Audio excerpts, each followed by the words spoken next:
Yes, ma'am. Hey, what's this? All right. Good evening, everyone, and welcome. I'm going to call to order the Select Board meeting of Monday, October 21st, 2024 at 7:01 p.m. We will do a roll call because we have members joining us online. So I will start, though, with you, Rosie Kennedy. Rosie Kennedy here. Bill Wilson here. And Tom on the line. Tom Myers here. And Caroline Beaulieu here. If we're joined by others, we will certainly announce them as the meeting goes on.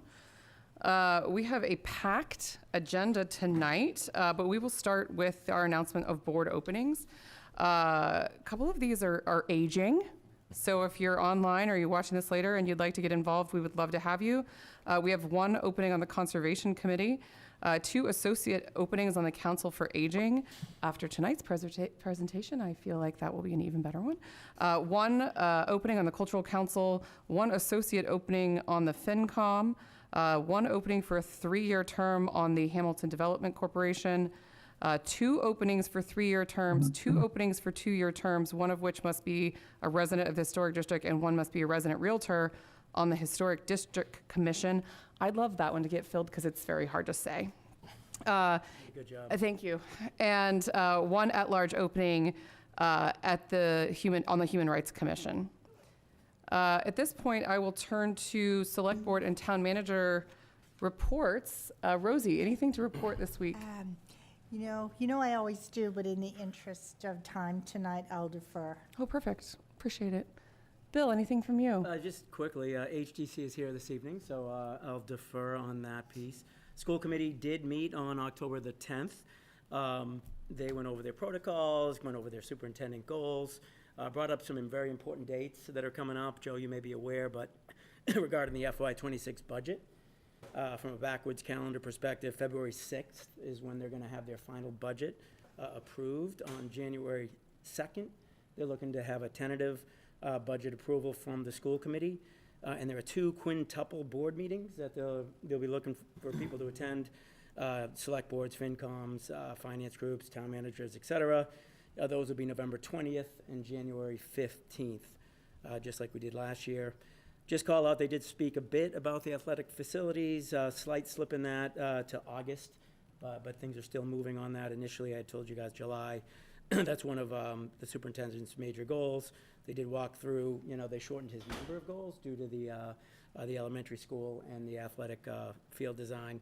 Just everyone's aware, the schematic design is the phase that the school system is in now. So they're going through that. They will submit that on December 20th to the MSBA. So there'll be a lot of meetings. You can go on hwschools.net about and then HW Elementary Project to find out important dates for some of the public meetings that they're having to educate the citizens. Perfect. Thank you. That's Tom, anything from you on the internet?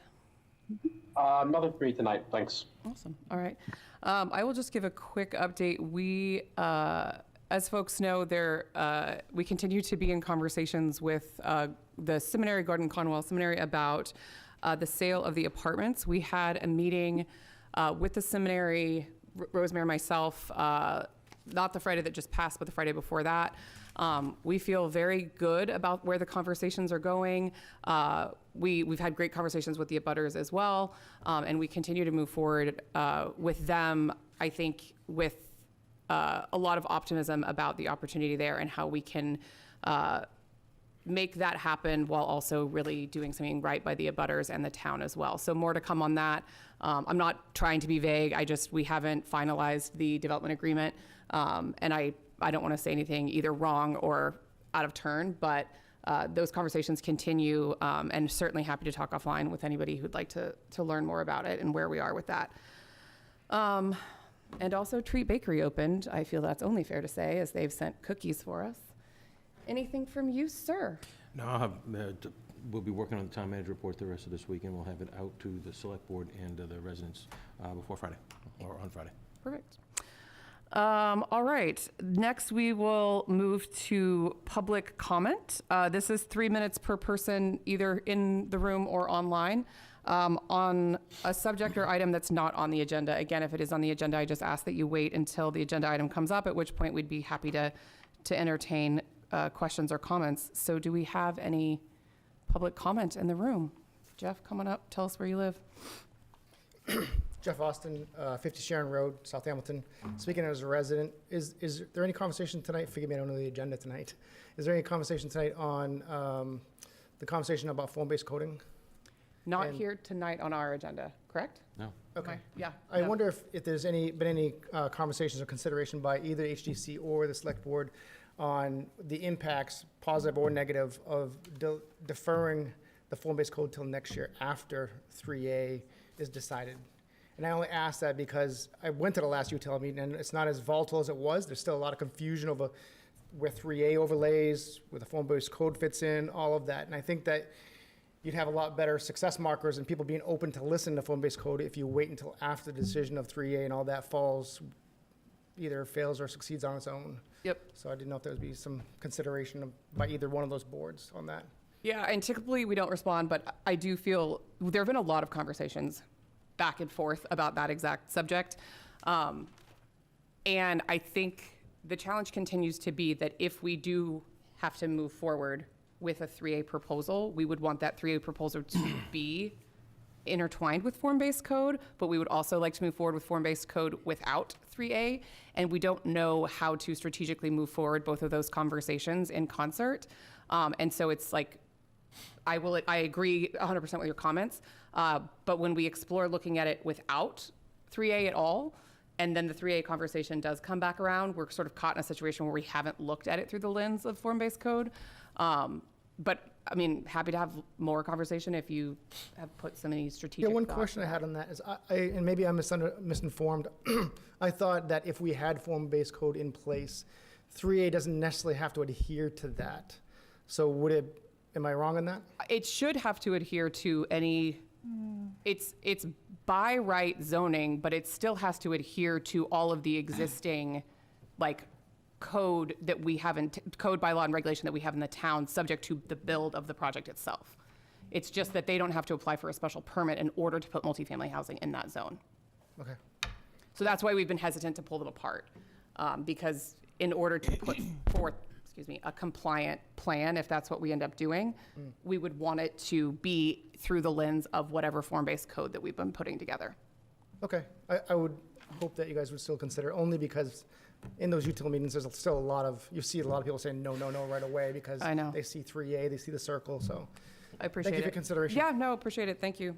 Well, and also the philosophy of 3A and the form-based code are not necessarily cogent, right? I mean, we're talking about form-based code is a resident-based zoning ordinance versus 3A is not, and that's a real conundrum. So I appreciate your comments because it is very confusing. So, Yep. Tosh Blake, Sagamore Street. Just to sort of follow up on something Jeff was talking about, we had a question, does 3A override any potential form-based code? I'd like to read something from mass.gov about the current, they may be subject to change pending the Supreme Judicial Court's rulings, but these are the current guidelines. And it's from the Executive Office of Housing and Livable Communities.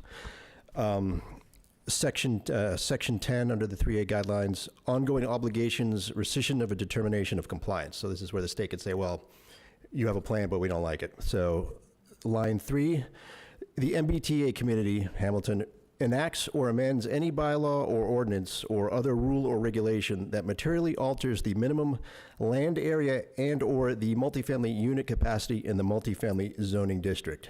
So if they give you a guideline that says, you know, their guidelines say 750 units, you could have a form-based code, but all you'd be doing is basically maybe doing some cosmetic changes to it, but if it's being sold as a way to counter the actual capacity of the state law, that's not true, because the state will say you will not be in compliance and they can overrule you. So form-based code, it's been talked about, I've heard from multiple people, UTL, even some people on the planning board, that it's a way to kind of ameliorate and minimize the form-based code if it comes down, but that's not true according at least to the current guidelines. So I'd like to clarify that. Insofar as it's being used to thwart compliance, we were never intending to use it to thwart compliance. It was to make compliance adhere to a visual standard that the town was comfortable with. Right. So I think on both sides of what you're saying. I mean, yeah, if the state could prove that we were doing it to reduce our number of units, I would agree with you. We would not be doing that. We would still be, They wouldn't have to prove it. They would just be, in their opinion, of the Executive Office of Housing and Living Communities, could just determine it. There's no, Yeah. they're not Right. they don't have to prove it in a court of law. They just have to say you're out of compliance because you're, and you actually build it as a way to reduce the impact. So our own words could be used against us. yep. So it's a clarified, it's form-based code as it stands does nothing to minimize 3A. Of course, the court case could change 3A, but that's just to clarify. Thank you. Thank you. So could it be as simple as just how we set up the warrant articles? Because we don't want form-based to go down if 3A goes down, right? Is that the intent that of the would- initial the- conversation? yeah, So it's a there's- separate warrant article in the same meeting, that would Right. work. There's or some, a delay there's, was- there's a lot of talk about that, yeah. Yeah. As far I as think the setting up HGC, Rick, some were you separate gonna articles. speak a little bit about this as well tonight, or, so I think it is a little bit in our agenda. Yep. Any other public comment in the room or online? Okay. With that, I will move to the consent agenda, which is the approval of the meeting minutes for August 5th, 2024 Select Board meeting. I will entertain a motion. I move that we approve the consent agenda. Do I have a second? Second. Second by Rosie. Any questions or concerns or amendments to those minutes? Okay. No? All right. All in favor? Roll call vote. Yeah, Tom, we'll go first. Tom Myers, aye. Rosie. Rosie Kennedy, aye.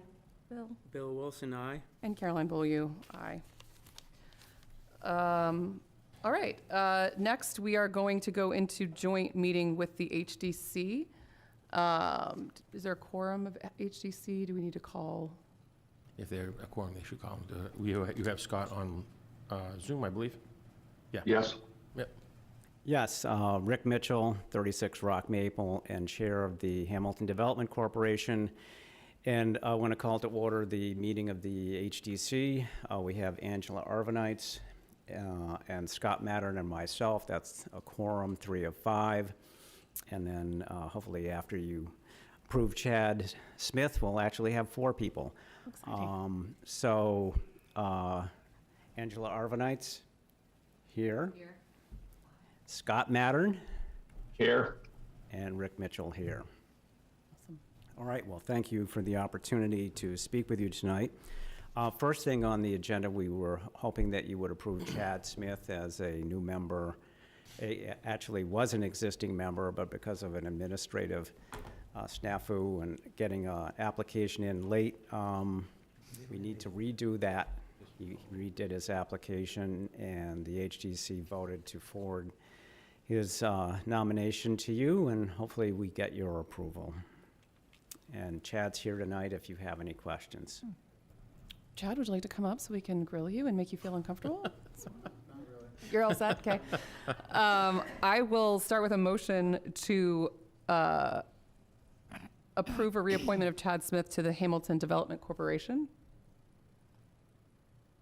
I move that we appoint Chad Smith to the HDC. Awesome. Do I have a second? Second. Awesome. Any questions, concerns, queries for our friend Chad? Chad, you'll be our resident real estate broker on the committee?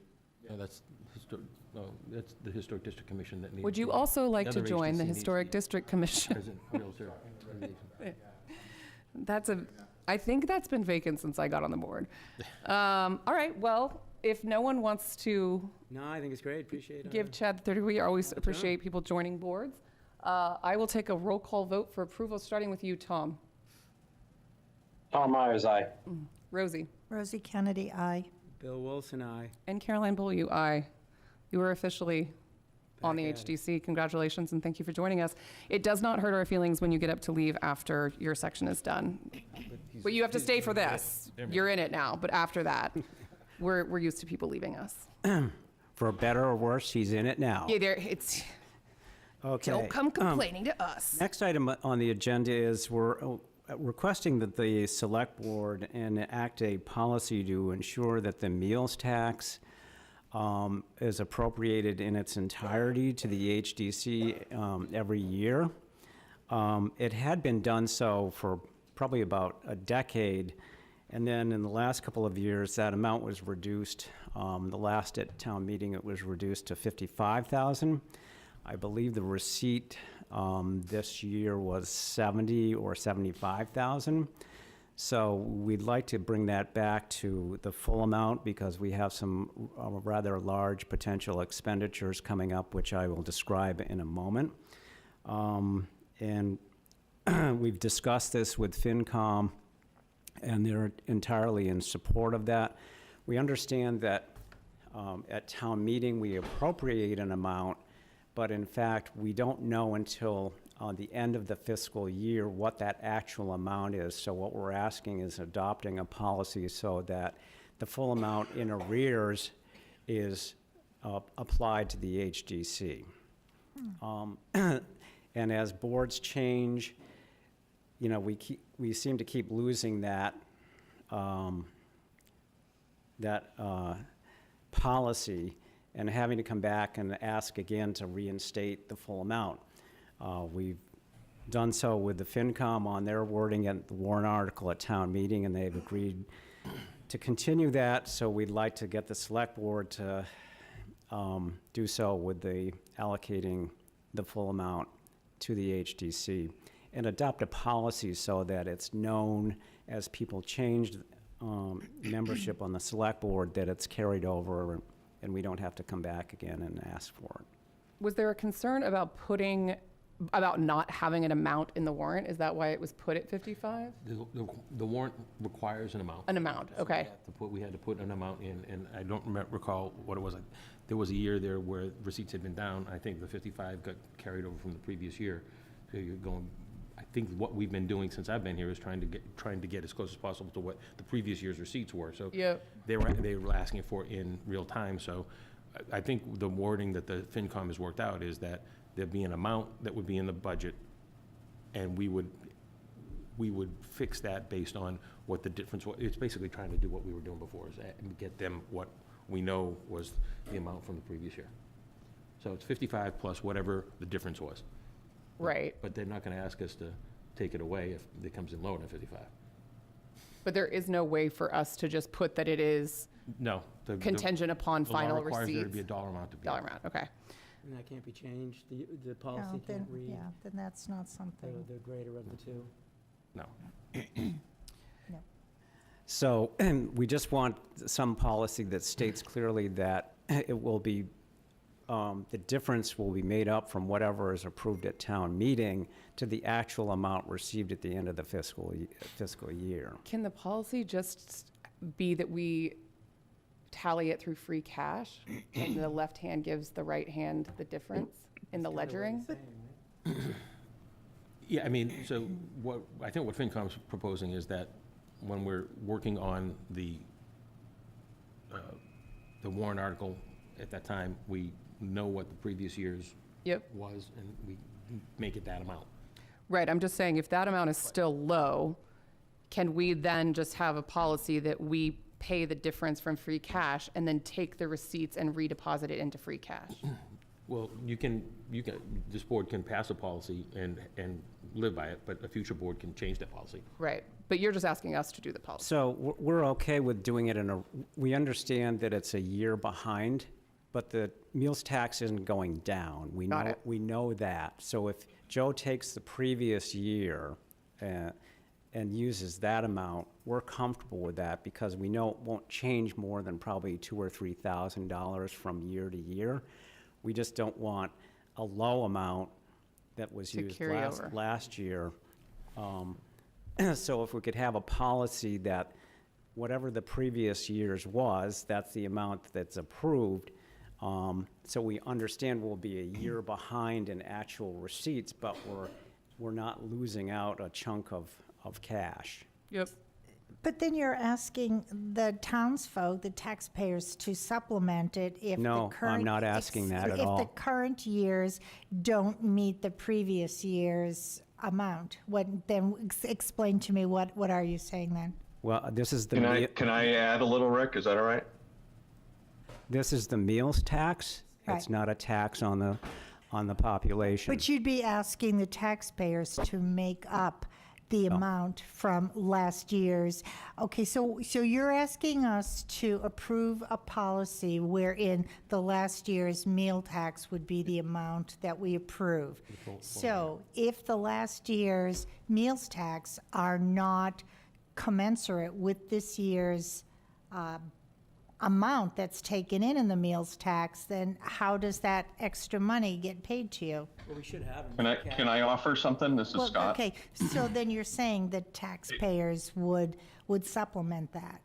No, I think it's already in free cash, right, Joe? I mean, we got it The money- last year. But You're it's- asking to be funded in arrears. I think what we should do is, let's take a look at what the last 5 years look like, just so we can see that trend and what it's been doing, and then ask Wendy to do a draft, and then let's bring it back to the board.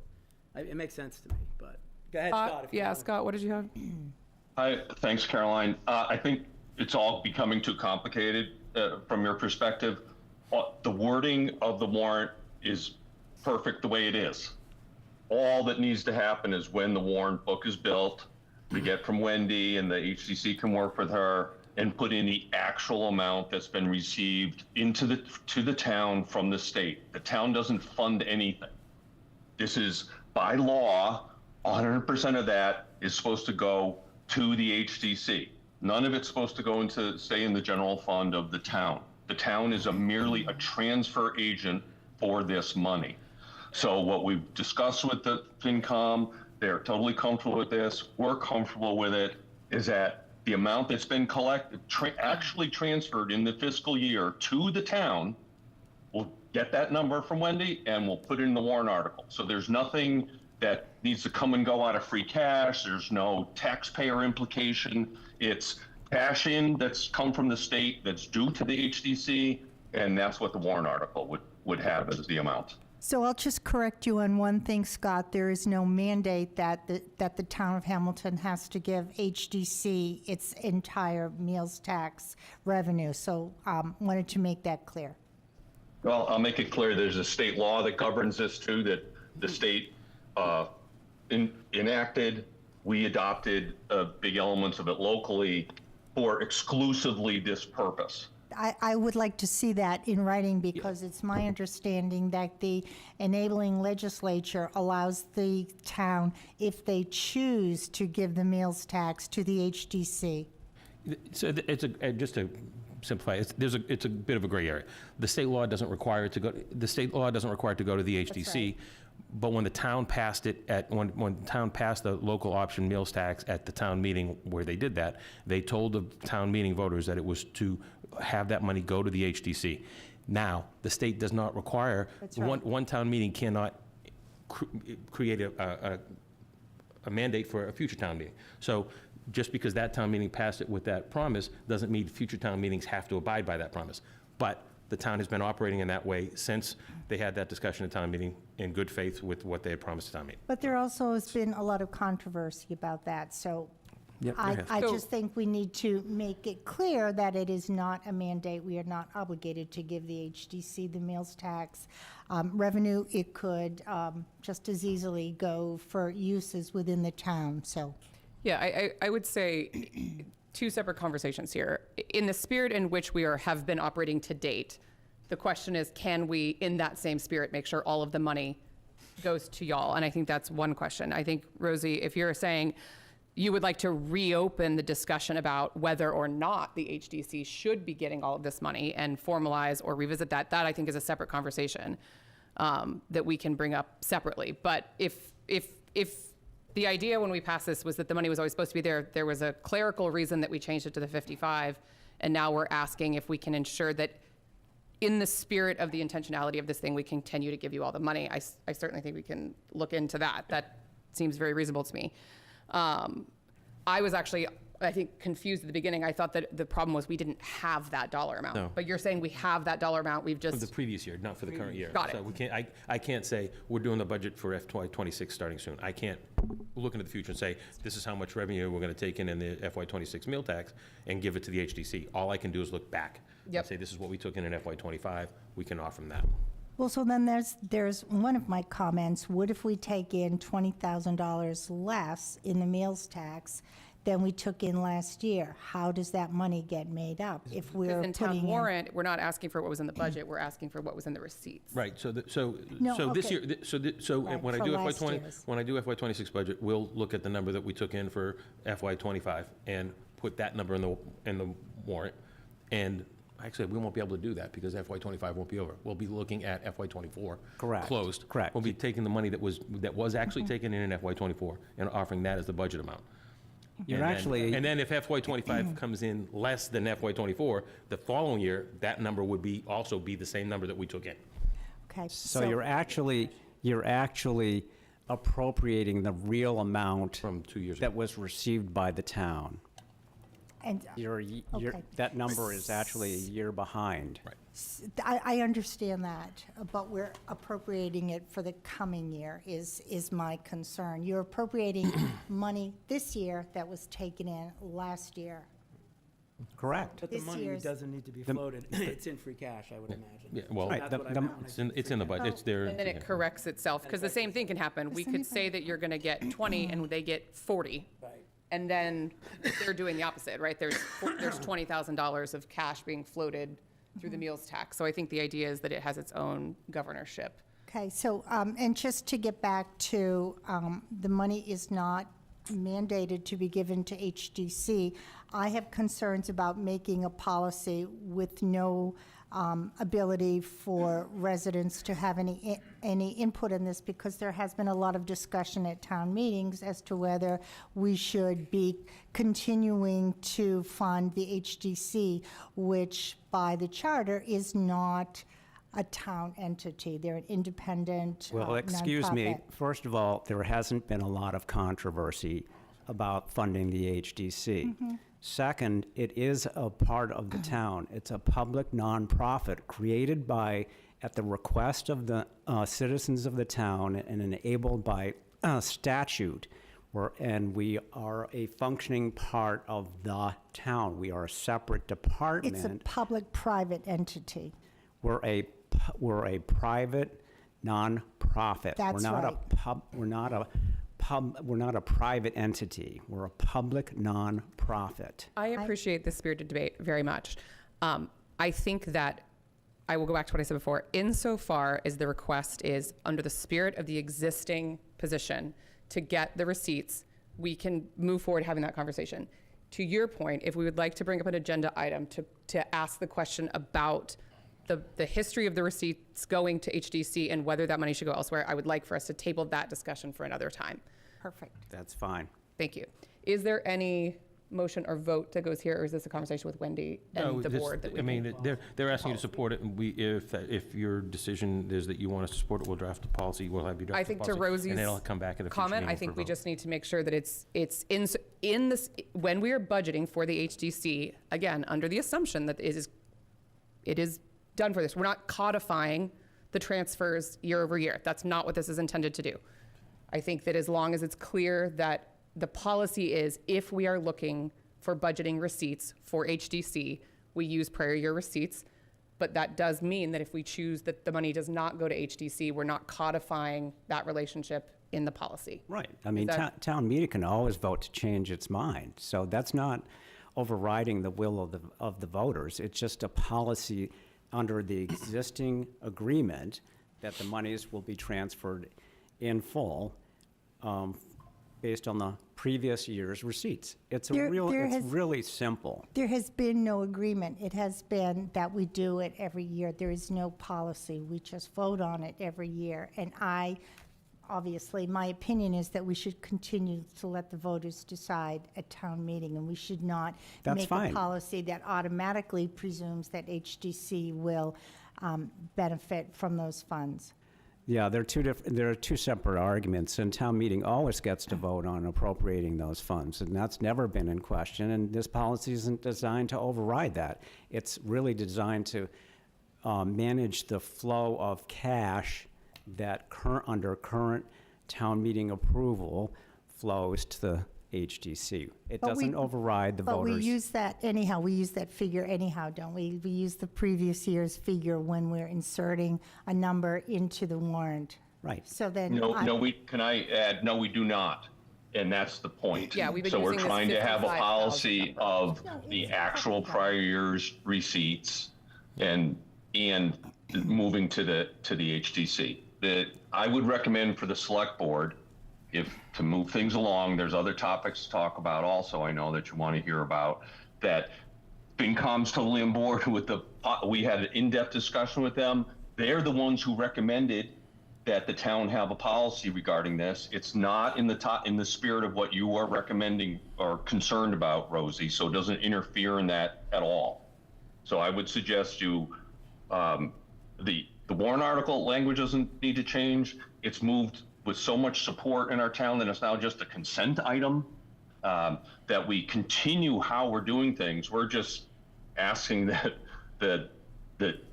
to agree with the FinCom and the HDC with both boards' recommendations that the actual prior year's number is the number that gets put in the warrant that has already been received by the town. Then maybe we should have an opportunity to review your policy. I don't remember seeing. It isn't our policy, it's a town policy, Rosie. So yes, Excuse me, you I have not adopt seen. policies. I have not seen, and perhaps I just missed it in our packet, but I did not see a copy of the proposed policy, and I would like an opportunity to review it. Yeah, there hasn't been a policy There hasn't developed yet. This is for discussion. They're asking for the board to consider developing one. And when you direct me to develop one, well, we'll start developing one. If you don't direct me to develop one, it's just discussion. So then how did that go to FinCom? I'm a little confused. Maybe we Well, should they were see a doing their written, diligence, which is. maybe we should see a written policy as for. So I think for a that's what we're draft. gonna, Yep. the idea here is that we are going to draft a policy for when we are putting together budgets. In the event of the HDC transfer, we use the actual prior year receipts. We can then look at that, and the question then becomes, if we don't use prior year receipts, what do we want to do? Do we want it to be a flat dollar rate? Do we want to do that? Which I think what Rick is presenting to the board is that then that creates these discrepancies where they've made more than what they've been given, and that has sat in the margins, free cash. Yeah, Has I mean, it? we're making this way too complicated. It is, Let's yeah. ask Wendy to come back. with I think, something. so I think we just ask Fine. Wendy to do that, and then, and again, if there's a separate conversation about appropriation and we want to look at the warrant article from when the meal tax was established, we can do all that, but I don't think tonight's the night for that. And that conversation is appropriate at town meeting, not here. So I'd like to move on to the next item. Please do. That's, and this actually echoes the first speaker's comment and suggestion.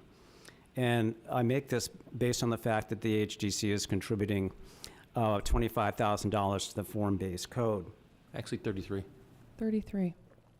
Say, 33. You actually increased it because you wanted us to do more outreach. Oh, so right. We Sorry. changed it to 30, just under 33. I think it's 32.5 or something like that. okay, 35, thank you. He wants to use the first. Yeah, it's the meal, he needs those meal tax receipts. to cover it. Okay, now that we've got that number right, we believe that the form-based code should be separated from 3A at town meeting. It's very clear that 3A, if it is upheld by the Supreme Court, which is more than likely, that it's not going to be supported in the town of Hamilton. There's no way. We knew that 6 months ago, and that's why you and other boards supported not complying with 3A by the deadline at the end of the year. And it's clear that form-based code is being intimately tied to 3A, and somehow form-based code is being jammed down the throats as part of the state mandate, which is totally incorrect. As you alluded to, Caroline, it's an aesthetic zoning bylaw designed to standardize the form and shape and size and location of any new potential future development that may happen in the future decades. It's designed to be protective of our character and a nature of our town. Was presented as a way to help try and mitigate the visual impact of 3A. But unfortunately, the feelings are so intense on 3A that people, and I've been to a number of public meetings, and it's very clear that people think form-based code is just a wolf in sheep's clothing to jam down 3A. So we strongly recommend separating the two. Let if 3A is upheld by the Supreme Court, we should know probably January, February, and we bring it to town meeting. Don't bring it to form-based code. Now, we're not saying stop form-based code. That process should continue with the public involvement and discussion, and make it clear that it's a separate zoning bylaw. It's not tied to 3A, and maybe bringing it up the following fall, or maybe the next spring, when emotions have settled down and there's clarity about where the town stands on 3A. The town may decide it never wants to adopt 3A, and it'll pay the price for doing so. And that's up to the voters, and if they want to do that, that's fine. But the two are too tightly tied now, and I'd hate to see I think it's $150,000, $125,000 we're spending. 125 from us and 32 from you. Yeah, go to waste. So that's our position. I know you're not going to make a decision tonight, but I'd really strongly recommend it. It's a political reality, and we'd hate to see one go down because of the other.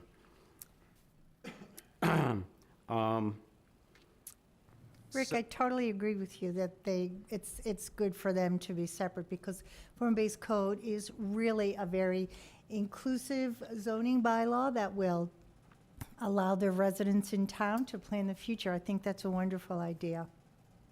Good. Well, I'm glad that message got through. So it hasn't gotten through to a lot of people. So I think things need to settle down before we can get that message out, and it can be done in a nice. If we'd done it like 3 years ago, I don't even think this would have been an issue. Right. But it is what it is. Okay, so the last sort of request we have, and then there are a couple of updates, and I'll move on. We've been talking to Joe about this, and we've been talking to the Capital Committee, and we've been talking to FinCom about this, and we'd like to, and we understand the political reality of this, so this is really a administrative and sort of political question. Get clarity and transparency on how appropriations move from the capital plan into a fiscal budget. It's somewhat of a mystery. Scott's been working on this for probably 3 or 4 months or longer, and Scott can jump in on this. It's not clear how that happens. The whole conversation came up because, if you might remember, about 2 years ago, the town and the HDC jointly applied to MassWorks for about $4 million to rebuild Willow, Railroad Ave, Asbury to Bay Road, and Bay Road from basically the school to the Wenham Town line. Actually put in like 6-foot sidewalks, plant trees, do traffic improvement, traffic safety, pedestrian safety, bike lanes. Unfortunately, we were not approved for that, but we'd like to move forward with some of that on Willow, Railroad, and Asbury to Bay to improve those streets, the sidewalks, and make the downtown much more inviting and attractive and safe. So we're looking for $2.5 million to be moved into a future budget. We understand that there's a school vote coming up. We understand, as Joe pointed out when we had this conversation, if the town doesn't adopt 3A, the town's going to take a financial hit somewhere. And Joe rightly said he doesn't want it to be tied down until he knows what the impact is. What we're asking for is some clarity about how that process can move forward. Do we come to you and say, we'd like you, the select board, to pull it out of Can I answer? the capital plan and put it on the So, I in the mean, budget? so the annual capital plan is developed by requests from department heads that make it into the capital plan and that are then reviewed by the capital committee. They make their recommendations to the town manager as during my budget process while we're trying to determine how to move forward in the year with both the operating budget and whatever capital we think we can afford in a given year. We have generally tried to keep our capital spending to things that we can use free cash on. And we haven't to this point bonded for any of the items except for the fire truck, I believe, and the capital plan. That process will follow the same way this year. After the capital committee makes its recommendations and I put together a budget and a capital plan, which is I'm required to do under the Town Manager Act. The FinCom reviews it, the Select Board reviews it, we decide what goes forward. I think that the $2.5 million that you asked for last year is in the capital plan. It was put there in FY26 as a placeholder. It will go through the process as it should this year with the capital committee. The capital committee will make their recommendations. Myself, Wendy, the FinCom will look at what we have available for resources and whether we think it's the right time to move it forward. Stuff moves up and down in the capital plan all the time based on need, based on changing circumstances, based on available funds. I'm in favor of putting money into the downtown. I'm the one that asked the board, and we put it into the capital plan last year. Do I know that we have $2.5 million sitting around to be able to do the downtown in FY26? No, I do not know that yet. Yeah. We will follow the process. We will see where it stacks up next to other priorities and other funding needs. And we will probably also make an assessment based on whether or not we're going to be taking some kind of a financial hit from whatever happens with our decision on 3A. So those are all things that have to be part of the calculus for figuring out when and how to move it forward. My office and the Select Board supported the HDC in applying for the grant funds 2 years ago. We supported the HDC in putting the $2.5 million into the capital plan now. We don't know yet when the right time will be. It is going to be the right time to look at it this year, but we won't know until it goes through that process. The capital committee, the FinCom, my office, the finance director, and then we bring the recommendations to the FinCom and the Board of Selectmen. They approve what goes into the warrant. That's the annual process. That's been the process since before I got here, so. So, Joe, just a clarification, where's the point of entry for somebody like the HTC or an average citizen who wants to get that onto the, into the warrant article? Because, So when the capital committee, there's you, there's... So the point of entry is with the capital committee. When the capital committee starts doing their meetings, I'll let them know that somebody from the HDC should be contacted about the downtown plan. Tim Olson will also be talked to about it because he'll oversee it, and he's been a supporter of trying to improve the downtown as well. But the capital committee will be asked to meet with somebody, a representative from the HDC and Tim, to talk about that need, that $2.5 million. And they will be doing that with all the departments for all the needs that are projected to be on the FY26 plan. And then they'll prioritize the list, and based on what we have for funding, we'll make our recommendations to the FinCom and the Select Board. Rick, do you have a sort of a nutshell idea of what type of improvements you're talking about for the downtown? Good question, Rosie. Before we put in the request to MassWorks, HDC and the town jointly funded engineering. We had civil engineers actually come in and do the preliminary engineering and design for roadway and sidewalk and pedestrian safety improvements, because that was part of the grant. You had to show that you actually had done the preliminary engineering. So it's about, I would guess we're probably at about 30 to 40% of final engineering. You might have had constituents that were calling and going, what are these people walking on my property and taking measurements? And, because people were wondering what's going on. And that's what they were doing, because we had to submit that data to the Department of Transportation. They wanted to know what was going to happen. So the town and HTC invested well over $100,000 in preliminary engineering. So we know what it is that we would like to do. We're eliminating Bay Road because that's the Department of Transportation, and that's probably 10 years. Yeah. And there may be major roadway improvements that need to be made when and if something happens at the Winthrop. So we just don't want to touch that, because that's just going to take too much time and resources.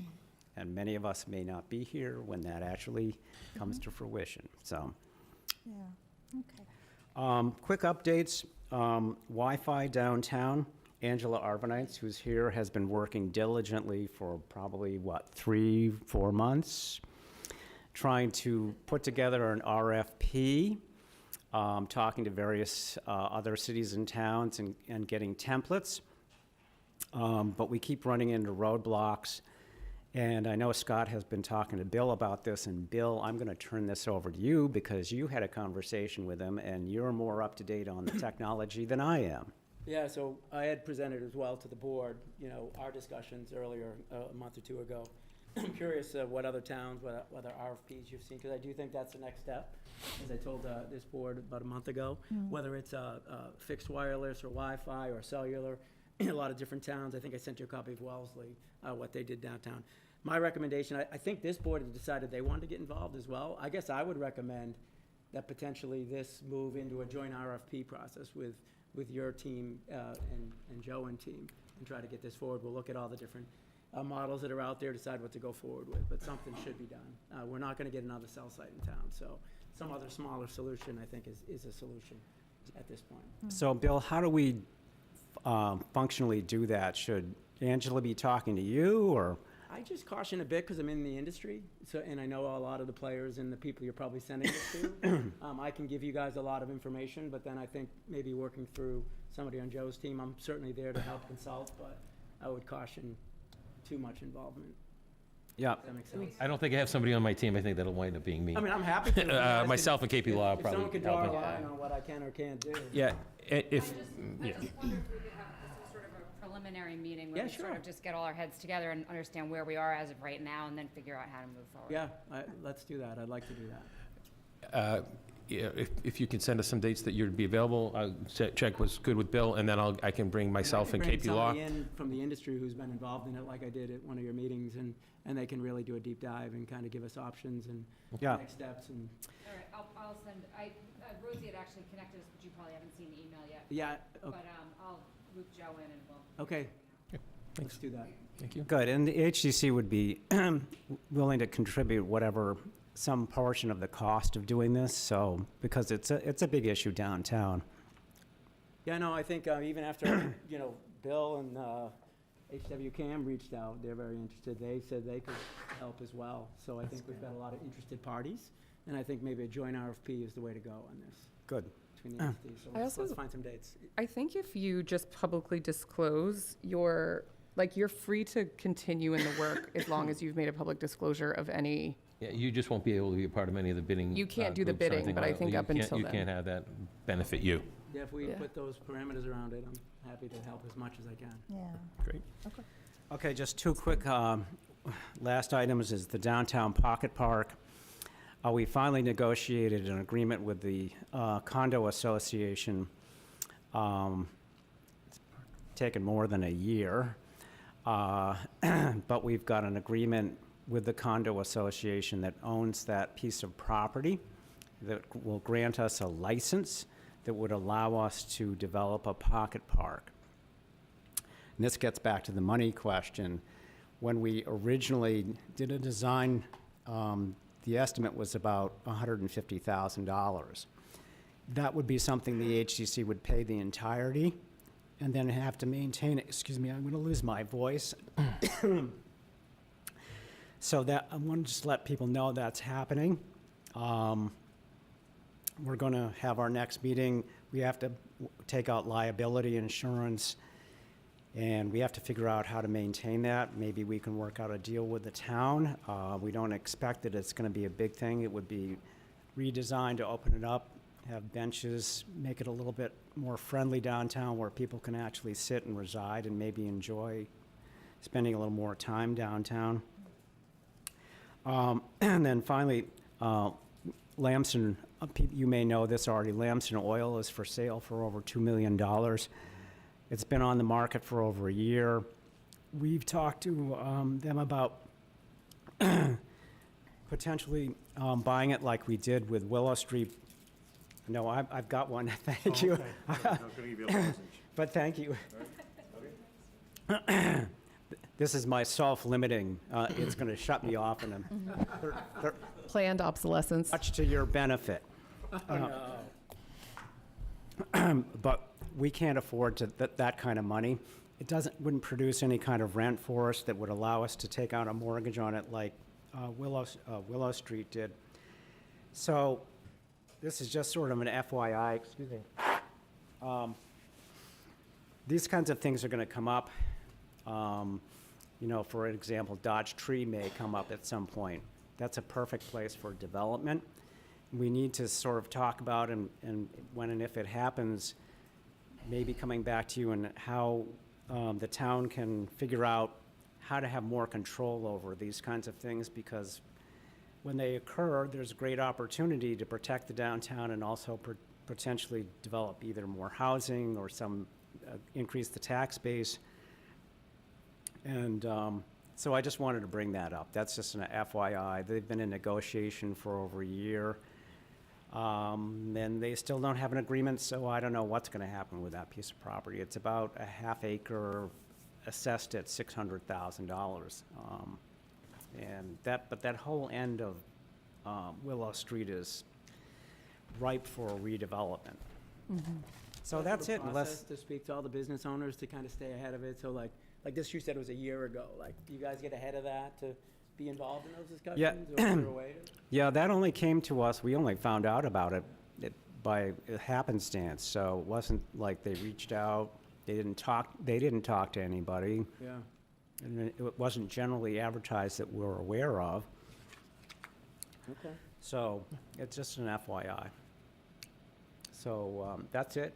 If you have any additional. Did you have a question relative to the joint meeting? I think we have, before you adjourn, I think we have a public question behind you. And I just want to add on, like, the Pocket Park, and you mentioned Lamson and Ways, like, can the 2.5 be broken down into, like, bite-sized projects? Like, I know you said you'd fund Pocket Park, but something, if we couldn't do 2.5, we could do 300,000, or is it all or nothing?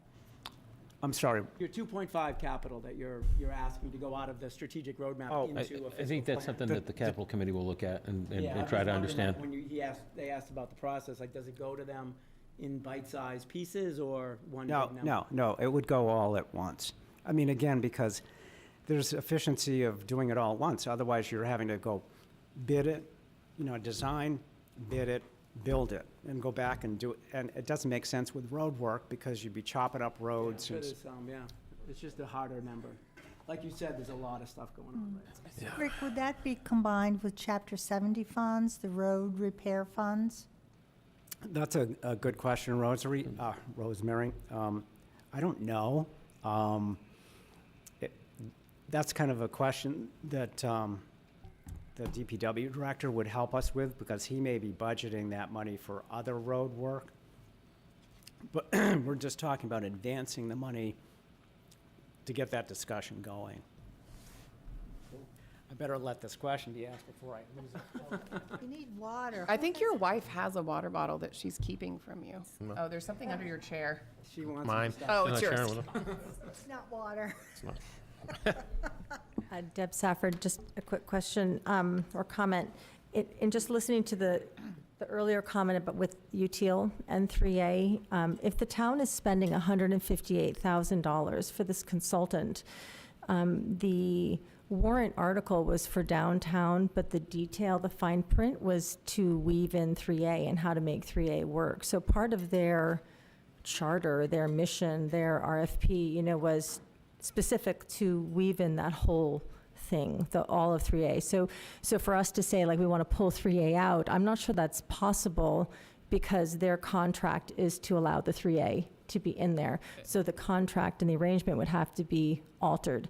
And I think, I'm just going to throw out a question. Does it make sense to just put a pause on all of UTIL's work right now? Because we also have a school vote.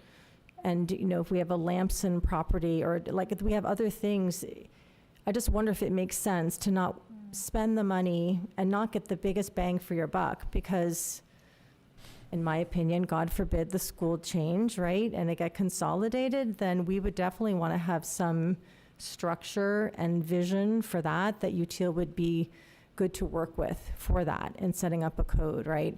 So I'm just wondering from a fiscal perspective, does it make sense to, with these things that are up in the air, just put a pause on it so we don't spend the money and then not actually get the most from it? Because that's $158,000, so that's all our money, right? I mean, it might come from different buckets, but it's our tax money that's going into it.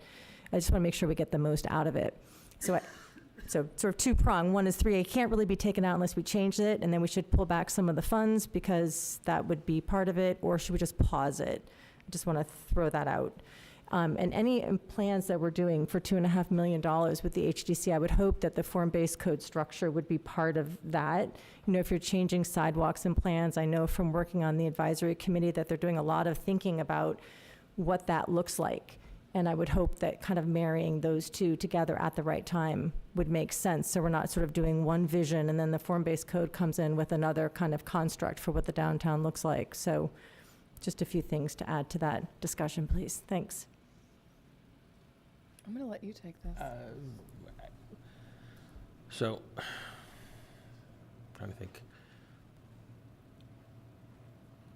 At the time that we requested the money to hire UTIL, who turned out to be UTIL, we were very upfront and clear that we had no idea what 3A was going to look like and what that implication was going to be for the town. The planning board had been asking to look at form-based code for the downtown in particular, and we knew that there was a potential issue with if the Winthrop School site became available. We were very clear a year ago when we asked for the funds and went to town meeting and got the funds, that we wanted to consider all the things together because we didn't want to destroy the downtown, the character of the town of Hamilton, and that we were very specifically looking at it that way. Not to we didn't weave anything in. We were very much trying to make sure that we had a singular vision for what the downtown looks like going forward. Since June of this year, right after we hired UTIL, there's been a large public push for us to resist 3A, for us to take a step back and separate things out. We're doing our best to hear what the public's asking, and we're trying to separate them out to a great degree. I think that there is still a way to do form-based code separate from the 3A discussion. In other words, you could do the form-based code, and if we are required to put something forward and town meeting votes for other articles as well, then the package of articles together would be 3A compliant. But the form-based code in and of itself wouldn't be 3A compliant. It wouldn't make us comply with 3A. So that's what we've been discussing with UTIL, at the behest of folks who have been very involved in the process for the last several months. We've separated out the school site. The school site's no longer part of that discussion. If the school site becomes available to the town in the future, we would have to go back and look at how do we extend the form-based code across that site if we get in the future. But we're not looking to develop a form-based code for the school site right now because we've been asked and we're responding to the request from the residents to tap the brakes on that. We're trying to keep these things separate. I think later in the meeting, and the select board's just your meeting, where we've got a conversation about the budget calendar and the development of the warrant for town meeting.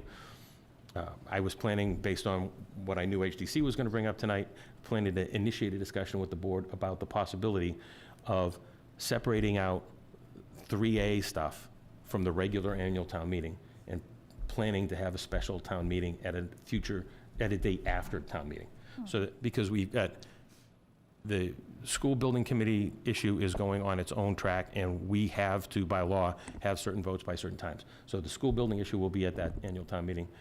There'll be a question on the ballot about a debt exclusion question on the ballot about it, the 5 days after that meeting. And we still have to pass other zoning issues. The planning board is looking at regulations to comply with the new accessory dwelling units law that the state has passed. And I think that it'll be easier for the town and our townspeople to have a real conversation about 3A at a separate meeting that just talks about 3A. And address our regular business and stuff at our annual town meeting the way we should. I'm just initiating the discussion, not asking anybody to make discussion. It was going to be part of when we talked about the budget calendar and the town meeting calendar. So. Just to clarify, I wasn't trying to accuse you No. for having done anything on that. I'm just saying that Yeah, Like, yeah. the scope has been pulled Yeah. back, 'cause Winthrop was in it, Yep. 3A was in it, down And there, we've- so now we're pulling back out of the Winthrop, we're pulling out Right. 3A, and so we're paying the same amount, but the scope has changed. Yeah, So I wanna get the biggest bang for the buck. That was my main point. I get it, and, we- you know, I understand I understand, you know, we're trying to get something positive out of the money that we're spending. I think the form-based code is still something that can benefit the town going forward, It still has to pass the town meeting. Right, and the consultant doesn't drive the scope, the town drives the scope. The scope can be changed. They're working for the We've been town. changing If it. we tell them we want to change that scope, we'll change it. Now, there may be a cost to doing that, but we have to deal with the political realities. So I'm advocating that we don't lose the momentum, that we stop dead, because then you have to start up again and you lose the momentum. So whatever decision you make is, you know, will be done, I'm sure, in the best interest of the town. We just wanted to make that statement that it's important to separate the two. I'd like to, before we go on, close the HTC piece of this, because we've made our I presentation. think you've I got think we have several people that more want to questions. comment on, Okay. So Rick, I just wanted to add a quick statement that I think Deb makes a very good point about correlating with the HDC in terms of your plans for the downtown. You'll be discussing that with the UTO for the form-based code so that the two are meshed or combined so that we get one cohesive picture. Just really quickly, Lisa Terranova, Woodland Mead. The thought of form-based code and 3A being tied together isn't some pie-in-the-sky thing that people are just, you know, fear-mongering. At the September, no, I just want to make it piggyback on what Deb said. At the September 30th meeting, Zoe, I'm sorry, I don't remember her last name, but Zoe from UTIL stated that form-based code will be written in a way that is 3A compliant. And that is what scares people. And if you go on the UTIL special site that they've constructed for Hamilton and everything that we're dealing with, it still specifically cites 3A plus form-based code. How you now try and take that, unweave that part, I don't know. But I think that's speaking So- to directly what Tosh was trying to challenge us with earlier. They're saying that if you pass form-based code, you will not be challenged in its non-compliance for 3A. They're encouraging towns to do it. It's not that if you pass it, it passes 3A. They're saying this is a compliant type of zoning that they would have to adhere to in 3A compliance. But that's not, right. state may not recognize our 3A, our form-based code as being even compliant. No, but what I'm saying is that's what they're saying on the UTIL website is that the form-based coding that they are putting forward is to be compliant with 3A, so that the state wouldn't say this isn't compliant zoning. Right, but then you're presuming that we're going to have high density. Yeah, so, I mean, there are a lot of parts of it, right? So part of, one of the biggest drivers in 3A is that it's going to be multifamily by right, not a special permit. If we pass the 3A, if we pass form-based code, and it's a code that is compliant with the existing zoning, right now, you could build most of what you would want to build and under the 3A premise in the downtown, but you need a special permit to do it. So it won't happen because it's really difficult to go through the special permit process. You could develop a form-based code that would be compliant with that level. It basically keep everything the same, but present these kind of design standards. This is what it will look like. This is what it requires. And then it only becomes 3A compliant if everything else passes. All the other pieces of it would all have to pass in separate articles. What other pieces, Joe? Like So- 3A would so would all- have to pass. Yeah, the other 3A, so there's only a percentage of the required acreage and number of units that are proposed in 3A that have to be in the downtown.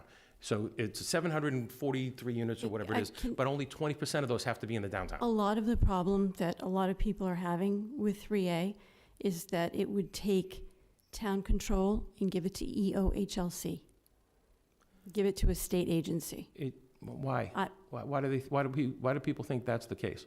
All the Because that's 3A the way law the asks us- guidelines are written. And, you know, I don't want to get into a huge discussion on that, but I'm just trying to explain Yeah, that no, that's where I this is understand. coming from. But I Okay, think, and and I'm so empathetic to everyone's positions here. I think my current challenge is that we are publicly flogged for not thinking integrated, not seeing how all these pieces work together. Why didn't you think of taking this site and putting this here and moving this over here, and why did this happen? And then we present plans to try to think of them this way. And suddenly it's something else. It's a cabal. It's if you're doing this, it's because you're trying to move the chess piece to move this thing over here, and this doesn't work. And so then we end up doing exactly this, right? We're like, okay, well, let's pay somebody to kind of look at it and say, if 3A happened and we were able to do form-based code and something went in Winthrop, like, let's show the town what that might look like.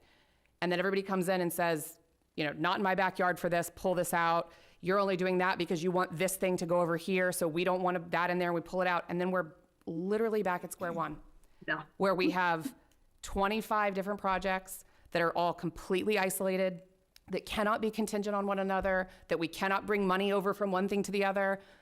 And candidly, like, I don't know what to do anymore, because we can't think of things in concert, because there is a group or three pro or against every single one of those things. I think a lot of what you're saying is true. The problem is that right now we have two enormous things that we know are actually going to come to fruition one way or the other in the next couple of years, right? We know these things are gonna happen. Yeah. And- Do we? Do we? Or not, it's gonna be voted on. Or not. It's going to be voted on. We know they're going to be voted on. I don't know. They're gonna come to the table. Decisions will be made on these, they're gonna come for a vote, right? So something's gonna be decided there. And that we've embarked on this project where we're going to look at everything as a whole has now tied that entire ball into this one thing. And though now I understand, because I've spent a lot of hours like you all with different groups and the advisory committee and UTL and the planning board and learning all of the things that go into trying to make a decision about this, lots of other people don't understand how these things can function separately, even being part of the same plan. And so you've got the public who's basically just looking at it as one ball, and they want none of it because they don't want 3A. Absolutely. And so we're gonna, you know, and what Rick was saying, and what is my fear as well, is we'll have put this money into a plan, and it's gonna get voted down just because it has anything at all to do with 3A. Like, so my response there is, I agree, 100%. But then you hear people say, well, I saw some other town's 3A plan, and it was like a little village, and it had a thing. Like, if I saw that, I saw these skyscrapers, I saw this whatever, like, of course I'm not gonna vote for that. And I'm like, well, that's because there's a form-based code overlay on 3A. So to show you what compliance looks like in form-based code, and they're like, well, I don't want form-based code if it means I'm getting The this. thing about that is, I don't think most folks are worried about what it looks like. Oh, everyone is worried about what it looks like. Everybody. As part B, but primarily their concern is how much of it there is. Absolutely. Right, so. But remember when this project started, the question was not compliance or non-compliance. That's a nuanced question that happened after the fact. That our town decided it wasn't what it looked like, it was whether it was happening at all. When this came down, it wasn't a question of whether we would be compliant or non-compliant, because we were told from government agency to government agency, like, this is the thing, figure out how it works for y'all. So we went into this saying, like, what is the least impactful, least destructive plan for getting all these things to work, right? We might have Cutler site, we might have Winthrop site, we might have Iron Rail, we might have all these things. Like, how do we make them work together? And that was the spirit of it. And it might still be the spirit of it, because they may come back and say, compliance is not a question. It's not if, it's how. And so then in February, if that happens, we have to do this again. We have to meet again with a consultant and say, we need you to put together a compliant plan, and we need you to show it to the town, and we need to vote on it. And so I want to separate these conversations, but I also need folks to dedicate themselves to trying to educate themselves on the nuance and try to not be emotional about this argument, because it is highly emotional. I get it. I myself have a lot of misgivings and have had conversations with the state and with citizens on both sides. But we have to think through, like, constitutionality or not, that's a question on the table. Multifamily housing or not, that's a question on the table. Where we put this and how we put it here, if we do it, that's the question we're trying to focus on, in case these dominoes don't fall. And I agree with you, but I guess the problem is, I think there's no harm in waiting until we see how some of these push out before we put it to a town vote and it gets voted down, just because. So, I mean, I think we've got lots of time between now and April. And it's not a lot of time, but it's enough time. I think I'm hearing what people are asking for. I've heard it from the HDC already. Rick and Scott had me for coffee so that they could try to bend my arm. We're trying to be responsive to all the suggestions, all the input that we get, all the information we get. We could know what the SJC is going to do with the Milton case by January. We might not know till March. And that's why I wanted to initiate a conversation later in the meeting with the select board about thinking about maybe teasing out the things that are related to 3A to a separate special town meeting some other time, to be at a date to be determined once we have some kind of an idea. And we can give ourselves time to ask, share information with people and try to answer questions as best we can. We can pull out a form-based, we can pull it out at form-based code, and we can, I'm not against that. My question then becomes, the next question is, well, how does this play into 3A? What happens with this in 3A? Does this mean they can automatically build a village? And then the conversation comes back around to people like, why aren't you thinking of these things in concert? If you know we're gonna be doing this coding, why aren't you looking at it with 3A? And it's like, I don't know, there's not a tall enough bridge I can jump off of. So that's the problem right now. Like, I don't know how we keep going round and round, that like we try to segregate these things and the first question somebody asks us is like, how did you not think these two things were related? I mean, I think you can do all the right things and still not get the outcome that you want. It's just, I just, in all the conversations I've had, I don't see any way anybody's voting for form-based code, because whether we say it has nothing to do with 3A or not, the perception is that it does. Well, and it does, but it does have something to do with 3A. I'm saying, even if you went and teased it all out and you were like, okay, forget it has anything to do with 3A, we're just gonna do form-based code and we're just gonna include the downtown because we're really just worried about the business community. Even if you said that, I think you're still gonna get a no. I agree. Nobody believes it. So, and again, that's why we can look at, having a separate discussion about that, right? I think there's already going to be a lot of energy tied up in whatever the town meeting wants to do about the school building proposal. We have our regular business that we have to do every year, and that stuff needs to get done, and it can't get, pushed aside as if it's not important, because, if we don't do that stuff, then on July 1st, the town government stops operating. We have to do that stuff.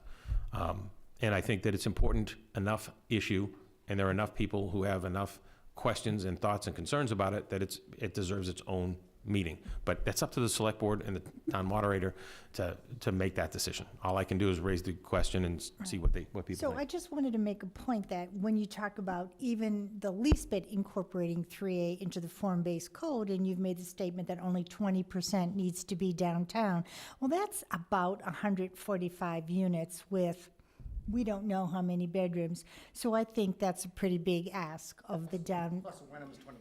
May I? Oh, right, but I'm only, Yeah, Thank you very much. but I think the reality is we need to think about what that would mean and how, it will take over our entire which is why downtown. we've been trying to show what it would look like under form-based code. So, Like, but, that's but my point, like- my irony point is, Joe is saying, if we incorporate 3A to some degree, only 20% has to be within a half mile. So I'm pointing out the reality of that. It's 145 units with unlimited bedrooms. So we need to think about that.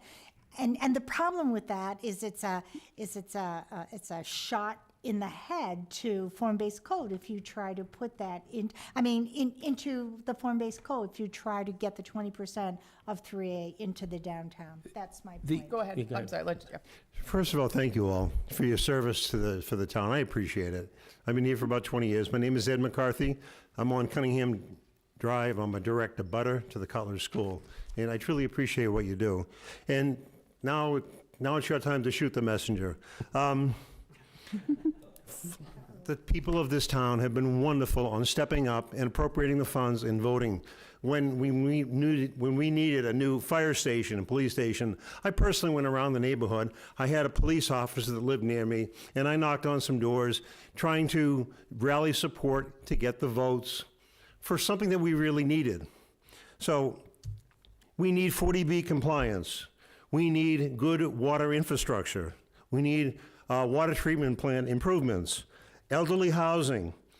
The schools are in disrepair, and the 3 schools are in disrepair from a gross lack of maintenance. I've been in construction and maintenance for 50 years, so having worked in commercial buildings, residential, skyscrapers, I can say this with some authority. The schools should not be in the shape they are in. They need to be renovated, revitalized, and repurposed. I just can't see the Carlisle School ending up in a landfill. Maybe I'm not the biggest tree hugger in the world, but it just seems very wasteful to me. We have great projects that people will help you. They will support you.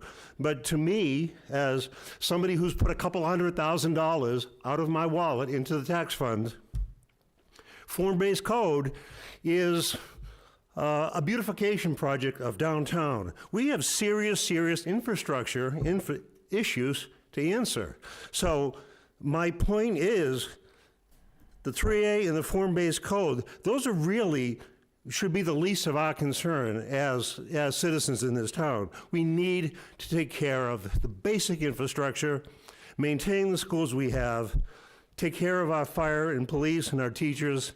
And I just really think you guys are missing the point. I think you're really missing the point. I've had 50 to 60 conversations with neighbors, friends, townspeople.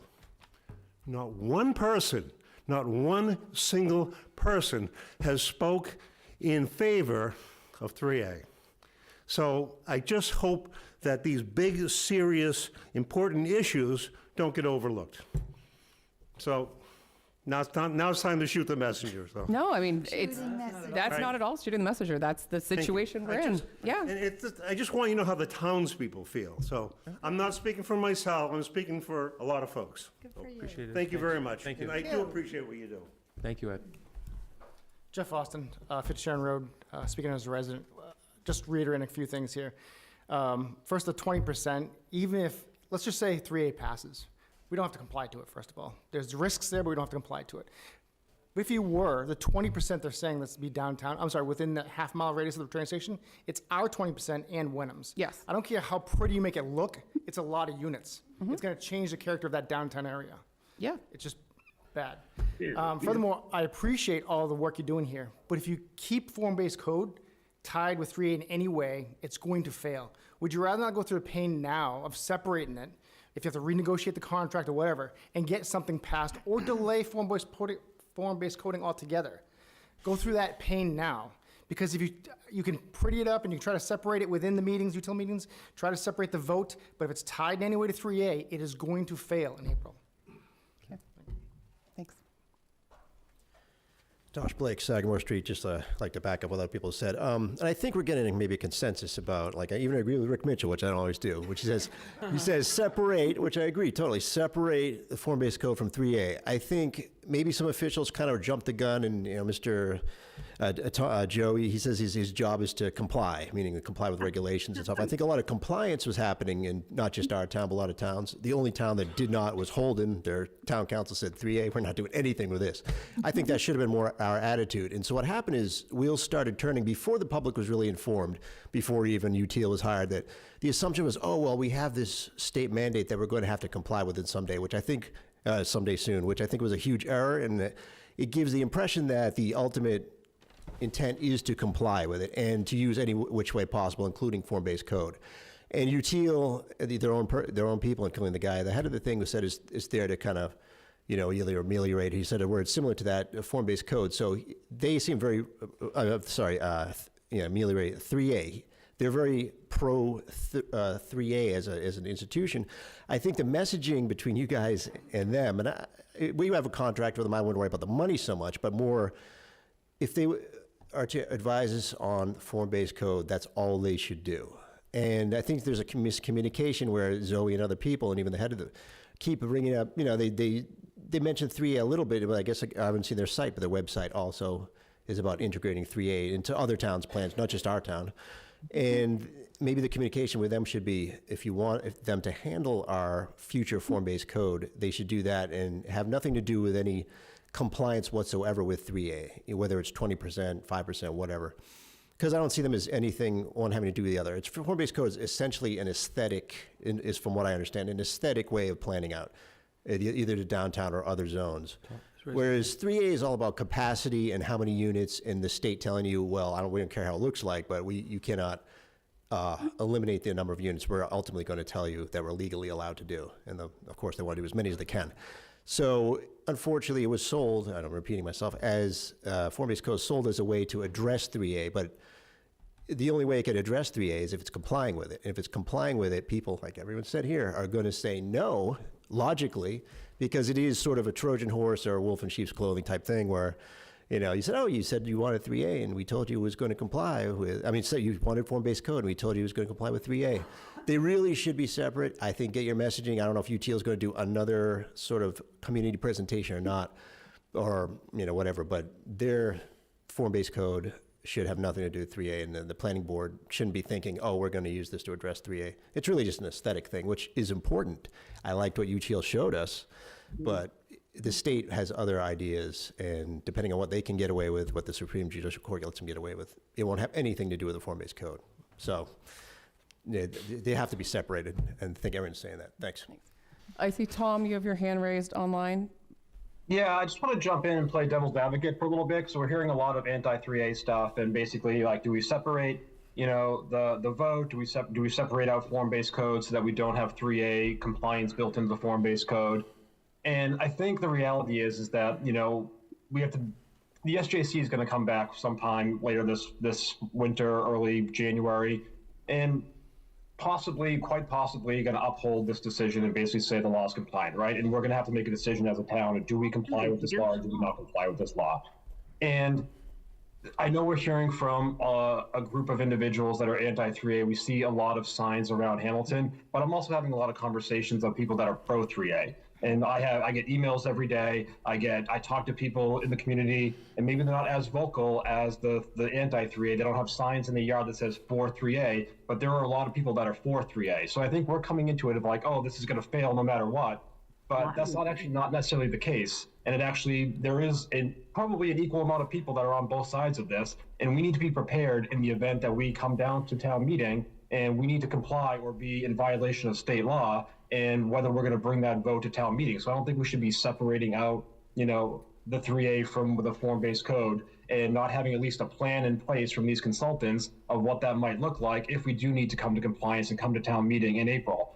Because again, just because they're not as vocal and not putting up signs, there are people in this town, and at the end of the day, it's going to be town meeting that's going to decide who, yes or no on 3A. But we just have to be mindful that there are people on both sides of the issue. And just because one side is more vocal than the other doesn't mean that the other side doesn't exist. Thank you, Tom. Do we have another comment, Ron? Hello. Stephen McWhorter, 18 Cunningham Drive. I'm going to give you a report from the summer. I'm just going to tell you one thing and get that out there. But I've surveilled all the property in this town. I've surveilled all the residents in this town. A very lot of them.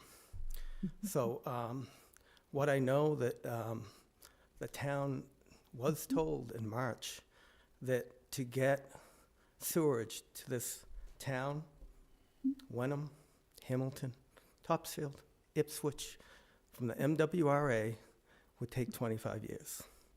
There's nothing of scale. I won't even mention any process or program or whatever beginning with a number. But to get anything for planning, anything of scale in downtown, you don't have any sewers. The model to look at is Gordon, Cornwall. I've surveilled that. 90% of the people in this town have no idea that's a sewage treatment plant. If you want to see what's going to happen to downtown, try and put 209 units in downtown. That system is huge. I won't comment any more about it, but it has a sewage treatment plant there in a field for the refuge that goes for acres. That's what you need to put in. That's 209. Go try and put that in downtown. Majority of the people in this town, they like this town. They kind of want to keep it the way it is. Oh, I'm going to give compliments. You guys, whoever, have done a great job with affordable housing. People like it. Keep up the progress. We got to look at the progress and like 14 units, 24 units. You start going over 48, you need that sewage plant. I've said enough. Thanks, Steve. Thanks. Thank you. You want to, Yeah, want to you- adjourn? Okay, I'd like to close the HDC portion of this meeting, because I know you've got a lot of agenda to get through. I entertain a motion from an HDC member to close the HDC meeting. I make a motion to close the HDC portion of the meeting. Do I have a second? I'm not sure, do we have to swear him in? Well, We have to swear him in, so The Scott, clerk's right here. She can, no. Yeah. Scott seconded. okay, Yes, second? okay, all those in favor? Scott? Aye. Angela? Aye. And Rick? Aye. All right, we are adjourned. I forgot to mention, Thank you. mention Tony Passaretti is here too, who's an associate member, has been a loyal participant for, 5-6 years now. So, thank you, thank you. Not long enough is what you meant. So, HDC meeting is adjourned. Thanks, Thank Rick. you. I love the spirited dialogue. Well, we haven't even gotten into the core select board meeting, and this is the part where y'all can go. Just go. It's hurtful. It's not hurtful. So I want to apologize to Scott, too. Yes. Scott Trenti from Senior Care is waiting patiently for us. We're getting there. We're getting there, We're Scott. We'll be Just there soon. No worries. this is not this going is how the anywhere. sausage is made. This is Schoolhouse Rock.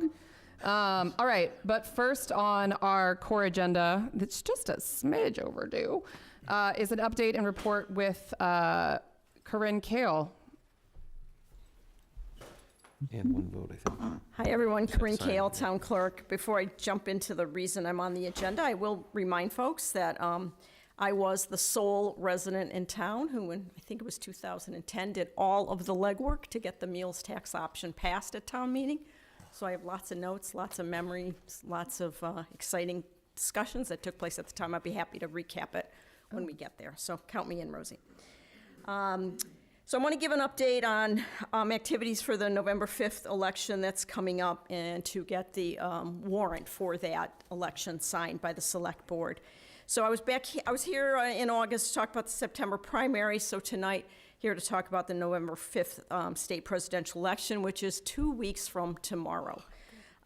So yes, the clerk's office is totally focused on the election right now. We've scheduled our poll workers, a total of 26 for election day. And we had a great turnout at our poll worker training last week. We had 21 there. So we're moving along. It's feeling great. So deadlines and reminders for folks in town. As I've said in the past, since 2022, voters do have 3 ways to vote. I think we're all getting much more comfortable and familiar with that. And I have no way to predict how our 5,800 voters will choose to vote. The first option, of course, is vote by mail. Next option, vote early in person, or the traditional vote on election day. So for those who are taking option 1, vote by mail, the last day to request a mailed ballot is Tuesday, October 29th at 5 o'clock. So far, we've mailed out over 1,800 ballots. We've gotten back about 650. I don't believe it's going to be anything like it was in 2020 COVID election, when we actually had 2,063 vote by mail. So 41% of our turnout was by mail. I don't think we're on target to get anywhere near that. I'm asking voters once again to return their voted ballots as soon as possible by mail, in the drop box, or bring it to the clerk's office. This allows us ample time to check the signatures, log in the ballot the way we're required to do, and to prepare for processing on election day. Indeed, folks have until 8 o'clock on election day to return that mailed ballot, but it makes it much more difficult on my office to get all the T's crossed and the I's dotted. So I'd greatly appreciate getting those back as soon as possible. Ballots actually that are being mailed must be postmarked by November 5th, but they can be counted. They must be postmarked by the 5th, but they can be received by November 8th at 5 p.m. So on the end of the election, we release unofficial results, but those unofficial results will be amended after we get back the additional ballots. So I just want folks to be aware of that. So that's option 1, vote by mail. Option 2, vote early in person at the Patton Homestead. For a general election, it's a 2-week period. For the primary, it was only 1. So it's a 2-week period. We started last Saturday, and it runs through Friday, November 1st. The hours are listed on the town website. They vary from day to day this week, but next week the hours are the complete open hours of the clerk's office, which is 8:30 to 4:30 Monday, Wednesday, and Thursday, Tuesday 8:30 to 6:30, and Friday 8:30 till 12:30. So there are lots of options for voting early in person, and I know a few people in this room have already come by to say hi. On Saturday, it was busy. We had about 64 people come through. We had another 39 today, so we're at 103 total, and we expect to see a lot more people. We're getting a lot of phone calls. So option 2, vote early in person. Option 3, election day. Still at the rec center, 7 a.m. to 8 p.m. And regardless of which option a voter chooses, the deadline to register to vote is this Saturday, October 26th. There have been a lot of people registering to vote, I'll point out that date. I will also point out to people that if you have a mail ballot and you vote it, and then you move and go register in another community, your vote in Hamilton does not count. We've already encountered that a few times. They think, well, I already voted in Hamilton, and unfortunately, once you move and you register elsewhere, you're deleted in our system. We have no way to accept that or even mark it as rejected. So folks could please keep that in mind and pass that word along. There is a website, www.voteinma.com, where you can go to register to vote, apply for a mailed ballot, track your ballot, or find lots of election-related information. So I encourage people to check that website. So that's kind of the updates for the election. By the next time I see you folks, the election will be behind us. We'll still be busy tallying away, but those are the most important things I'd like to get across to people. And then last but not least is the warrant. By law, we have to have that document signed by the select board and posted around town by October 29th. So, any questions? Do I look exhausted? It's You only look great. day 2. You look great. It's only day 2. Do you We're have getting plenty it. of stickers? That's really the question. We have lots of stickers, That's yes. People very proudly take them. That's always very, very satisfying, so. All right, no questions? Oh, good job. Thank We're you. grateful as always. Thanks, Corinne. Corinne. All right, Mr. Trenti. Scott Trenti, thank you for sticking it out with us. We're excited, and you're up. All right. Well, thank you very much. I appreciate the opportunity to speak with the select board. I'd like to thank Lori and Joe for helping us set this up. And I provided each of you folks with a senior care folder along with some statistics and some of our activities in Hamilton. So we cover 9 communities on the North Shore. And I'm kind of making the rounds with the 7 select boards and the 2 remaining city councils. I don't know, can I share the data sheet that I shared with you folks? Yeah, let me, Or is that not allowed? Let me see, I can't, You should be I don't able. want to make you, I'm going to make you host, but then you got to give it back to me. With great power comes great I agree. responsibility, Scott. Because if you leave without giving it back to me, you're going to turn off the whole meeting, so don't do that. Believe me, I've done that at least a couple times. In any event, Don't tell Bill us Bowler, that. I wanted to let you know, is our Board of Directors representative from Hamilton. I'm not sure if Bill's in the room right now. Olson or Wilson? and Are you this? I'd also like to give a shout out to a couple people. Teresa Woodbury at the Council on Aging, who we collaborate with. I met with her recently in a meeting with residents next month. Jessica Palm, who's been a great addition. I know that you share her with other communities. And also I want to give a shout out to your first responders, both fire, EMT, and police. Very helpful in terms of reporting to our protective services department, helping to identify people that need services to remain in their homes. So with that said, I would like to just kind of focus on some of the new programs and services that we have at Senior Care. If I talked about everything, we'd be here till midnight, and I know you don't want to do that. One of our programs that was initiated by the Executive Office of Health and Human Services, both for the Executive Office of Elder Affairs, which is our oversight body, but also Department of Mental Health and Department of Developmental Services is something called Community Transitions Liaison Program. And what we're charged with is to identify people in nursing homes. We have 6 in our catchment area who are willing and want to return to the community and are able to with supports. Scott, are you trying to share your screen? Because you don't have anything showing. Right now, we're just hearing you. Okay. No, not yet. All right. Just making sure. Okay. Okay. In any event, we have 2 dedicated staff. We have a coordinator who is embedded in the facilities, visits all the facilities on a weekly basis. She has an assistant, and we're meeting with residents to identify people that we can help to get back to their communities. The biggest barrier, this is relevant to your past conversation, the biggest barrier to helping people to return back to their communities is in fact affordable housing and the lack thereof. So I wanted you to be aware of that. Although you don't have a nursing facility in Hamilton, you may know someone, have a loved one who goes to Masco or to a Peabody facility or a Danvers facility or in Beverly. So I wanted you to be aware that that service is available, and all you need to do is call us. Another area that Senior Care has really advanced our portfolios through the use of technology, consumer-facing technology. So we have a couple of grants. One was from Addison Gilbert and Beverly Hospital, and we're utilizing virtual reality, targeting people who are socially isolated, perhaps depressed and or have anxiety disorders.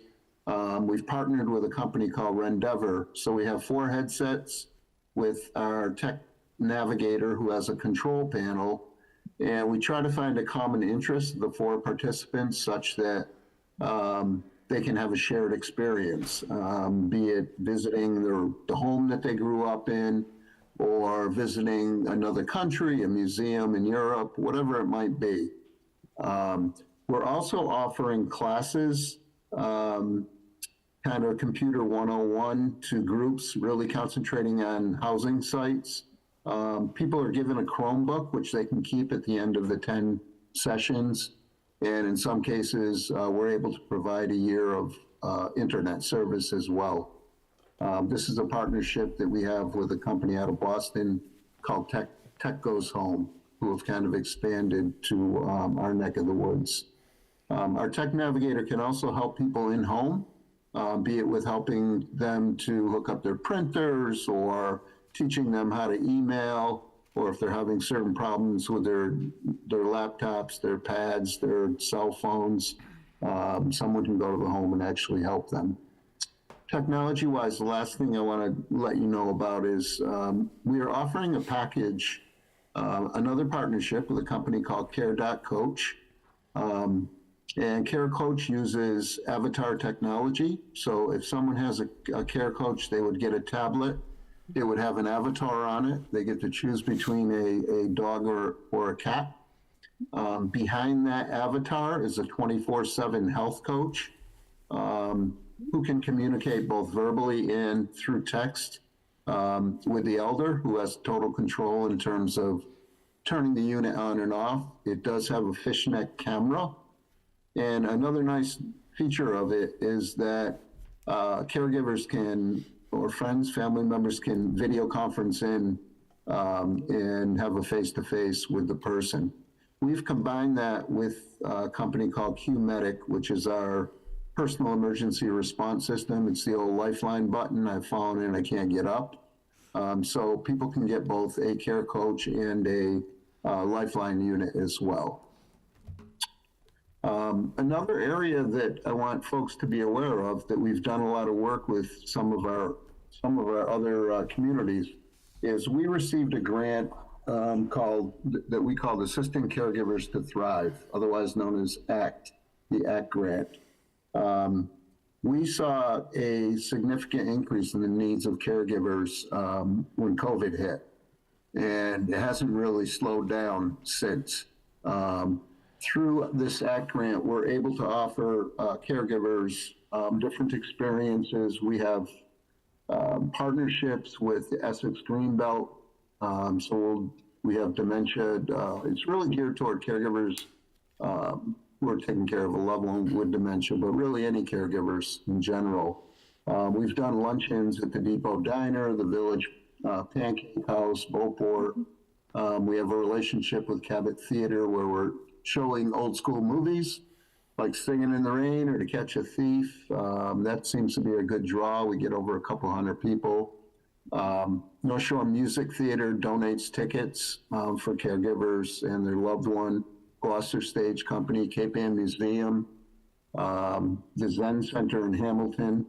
We also offer a evidence-based program that I talked to Teresa about. It's called Savvy Caregiver. It is a series of about 8 classes that follows a rather strict curriculum from anywhere from 8 to 12 people. And it helps caregivers to learn kind of how to take care of a loved one with dementia. I will share a screen here with you. We have an upcoming event through the ACT grant in Hamilton. Can you see that? Yep. Yep. Are you able to see that? Yep. Okay, so that's November 14th, 10 to 1 p.m. at the Community House. And some of the things we'll be doing, free chair massage, yoga, guided, I believe that should say meditation, virtual reality, as I spoke about, and then there'll be a lunch as well. So I wanted folks to be aware of that. The other thing through the ACT grant that we offer, and I'm going to now share my screen.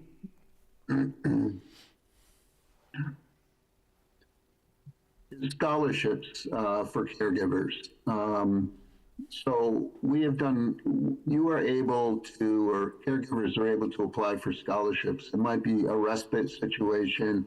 It might be a self-care gift card for a manicure, pedicure, some sort of day out of the house. We recently replaced an oven in someone's home who had a gas stove. The caregiver was concerned about their parent and safety issues, so we replaced the gas stove with an electric stove.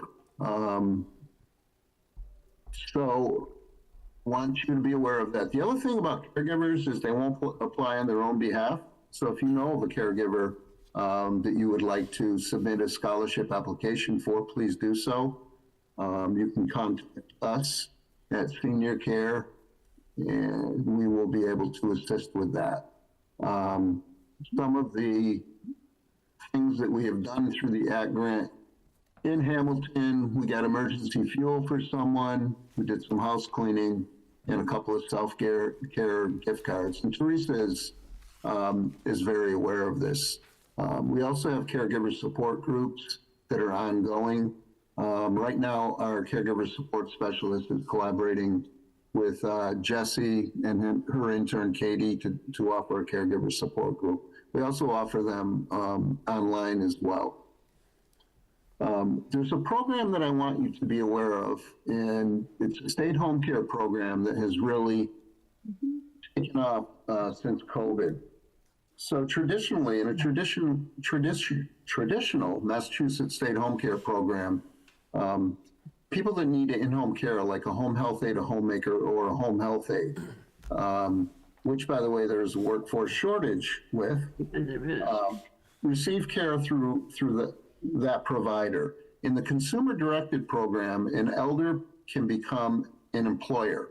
So we assist the elder through a fiscal intermediary called Tempus, which is utilized statewide, to become an employer, and they are able to hire whoever they want, including family members, short of a spouse. The state does not allow spouse to be paid caregivers. The caregiver or caregivers will get about $20 an hour, and the elder is in charge of hiring, firing, scheduling, training. So we've really ramped that program up in lieu of the workforce shortage. The fiscal intermediary will take care of payroll, will take care of unemployment if needed, workers' comp, taxes at the end of the year. So this is a kind of a hidden gem in the Mass Stay Home Care program. So I really wanted you to know about that as well. We have a pet program now at Senior Care called Stay Pet Services. We will do dog walking. We will, if someone is hospitalized, we can go into the home and feed the bird, the fish, change the kitty litter, do things of this nature.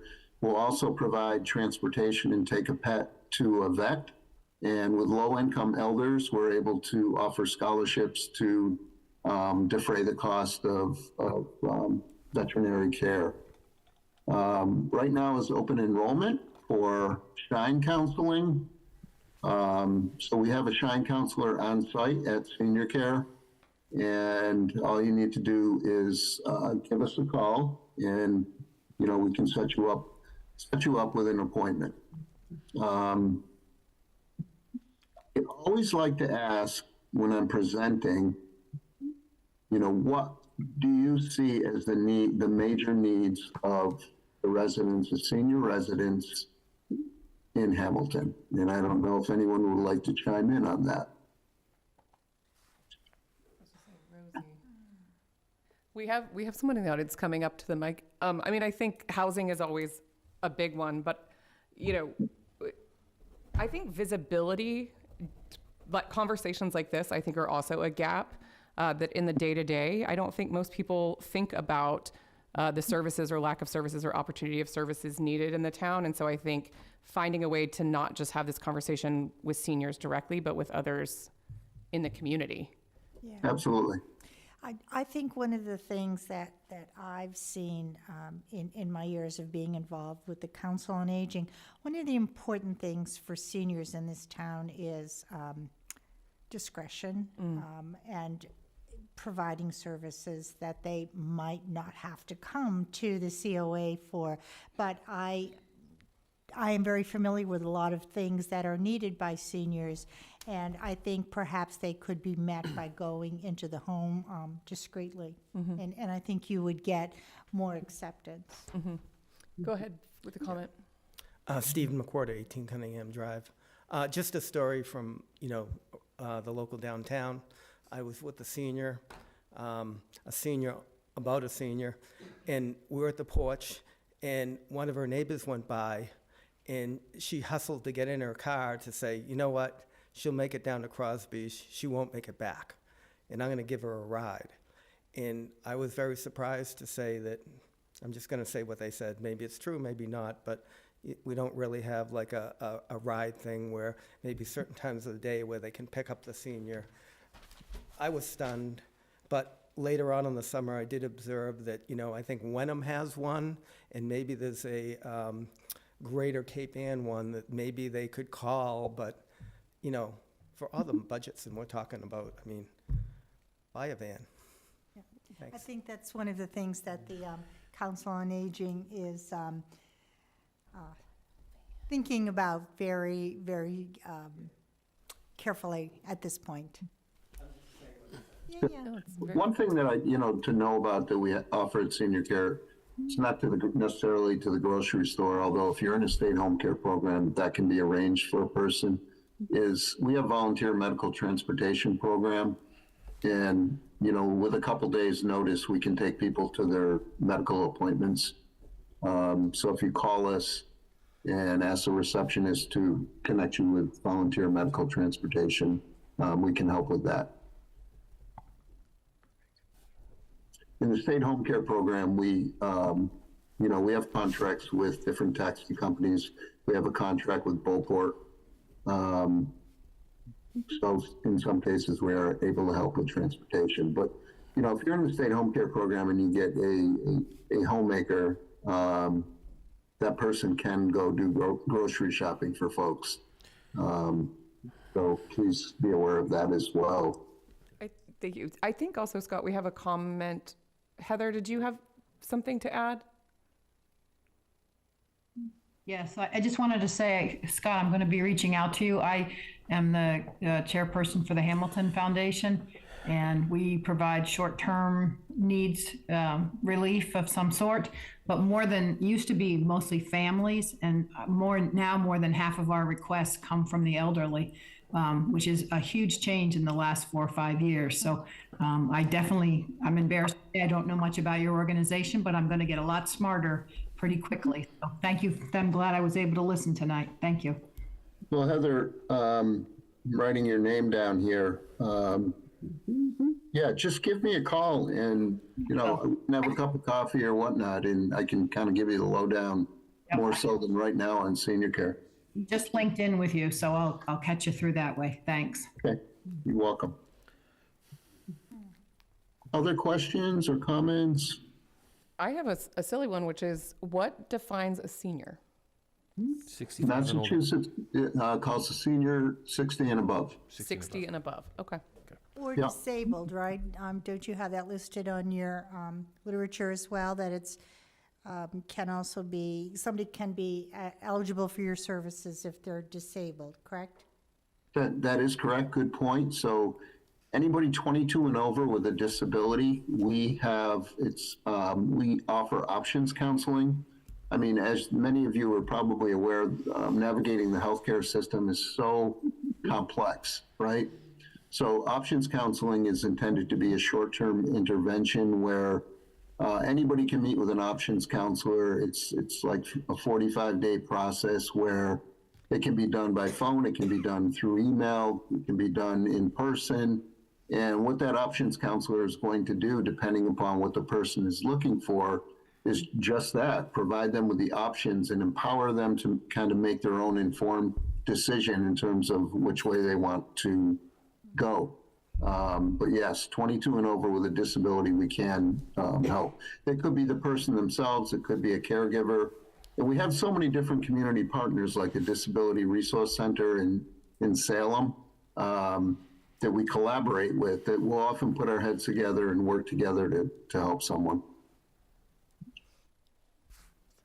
Scott, what type of things do you do for outreach, just to communicate? Because it sounds like you do work with the COA, and often, you can get to the seniors and the elders that way, but sometimes it's the caregivers, and even you mentioned, they're not always one to step up. How do we get to the families of the seniors? Are there tricks that you do that? Is there things we can do as a town, as a community, to do better outreach? Any thoughts on that? Yeah, I mean, one of the initiatives, strategic plan initiatives that we've implemented this year is trying to hit up employers. Large employers. We did New England Biolabs and Applied Materials and Gorton's. If you have employers, that we can meet with, because oftentimes people are taking time out of work, right, to care for a loved one, and it's not easy, and now there's paid family medical leave. So we're really trying to get to people that may not necessarily need us now, or maybe they do, but we have a saying, know us before you need us, because typically when people call us, they're already in crisis, and they probably should have called us weeks ago. And it usually, in terms of referral sources, we get a lot of referrals from caregivers, be they neighbors or stressed out family members, so we see that all the time. So I think just spreading the word on your end and letting people know about senior care and kind of what we're able to do. Great. But if you have employers in Hamilton, that we can get to, as I said, that's part of our plan right now, is to really hit up, and not necessarily, they may not be caregivers right now, but they may be in the future. Well, Know us before you need us. yeah, know us for news. Scott, we really appreciate you coming and sharing. It sounds like we've made a good connection with Heather. And we appreciate you coming on and stay in touch, and we'll certainly reach out with anything. All right, well, thank you very Please much make for me host having me. again before you I leave. really appreciate it. Make sure you make Joe the presenter. Don't leave. Make sure you make me host again before you leave. Okay. Please. I will do that. Who am I making host? Joe, Yeah. All right, Joe. Thank you. do you have your powers restored? I will find out if so. Got it? Is it? Still saying yes. So you are now the host, and I won't leave I am. until Thank you. that's verified. Confirmed. Thank you. Thank you, Confirmed. Scott. Confirmed, I got Thank it. you, I got it Scott. back. Thank you. You. Thanks, folks. Have a good evening. Bye-bye. All right. Our next agenda item is is an appointment to the appointment of Brian LaBelle to the Hamilton Foundation and appointment of Jill Evers as Hamilton Foundation Coordinator. Do we have?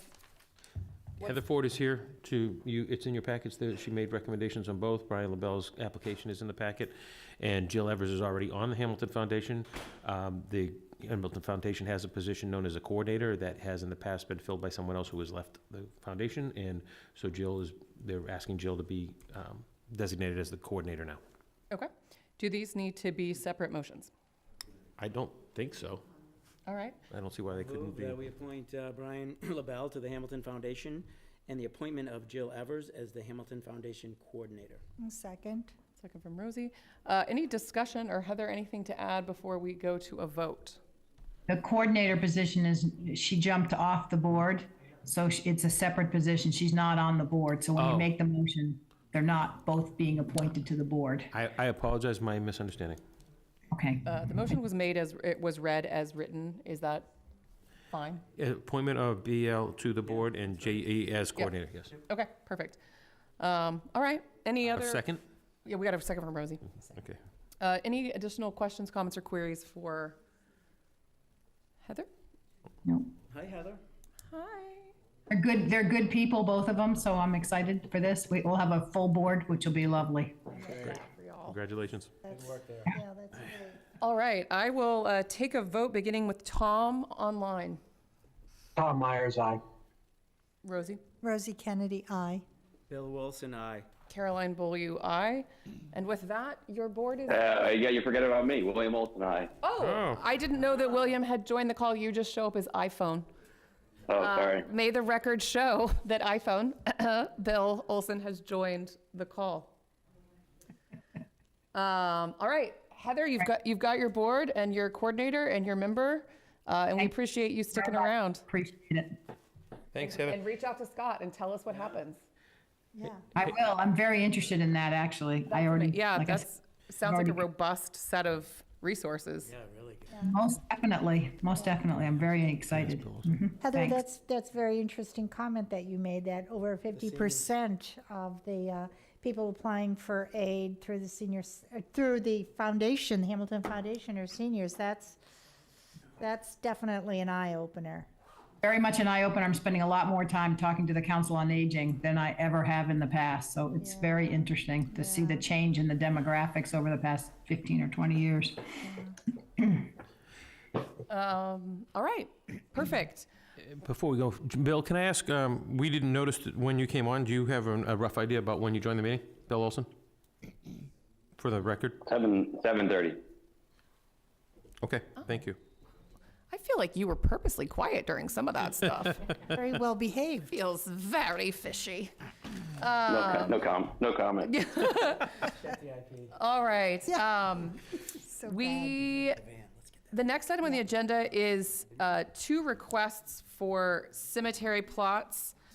I would like to acknowledge that since our last conversation about cemetery plots, my board is not paying attention. I have no power. It's Fanta, I think, and we're going to do grape. And so we'll just vote on that. Right. So if you'll make a Ready? motion. I was telling but I can read. No, this is for 2 cemetery plots, and I just wanted to acknowledge that since the last time we did a cemetery plot approval, we have not further revised, discussed, or reviewed any policy. So again, this is at the discretion of the board. We can read. Joe can do a presentation. So similar situation, out of town type of thing? So one couple, I believe, lives part of the year in Asbury Grove, and the other couple had lived here for a number of years and had recently moved. I have to look at their 2 Yeah, letters here, to know sorry. which one is which. We're sharing a packet. It's very self-conscious of us. So, That's Heather. yep. There's one. So Anna and Daryl Hart live in the Grove part of the year round.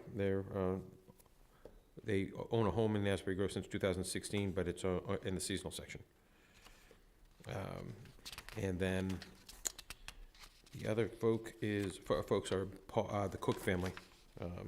They built a home on Patton Drive over 40 years ago, raised their 6 children in Hamilton for over 40 years, departed Hamilton to enter Cider Hill Farms in Amesbury, to start Cider Hill Farms in Amesbury, but they still feel very connected to the town and would like to be able to be buried near their loved ones. So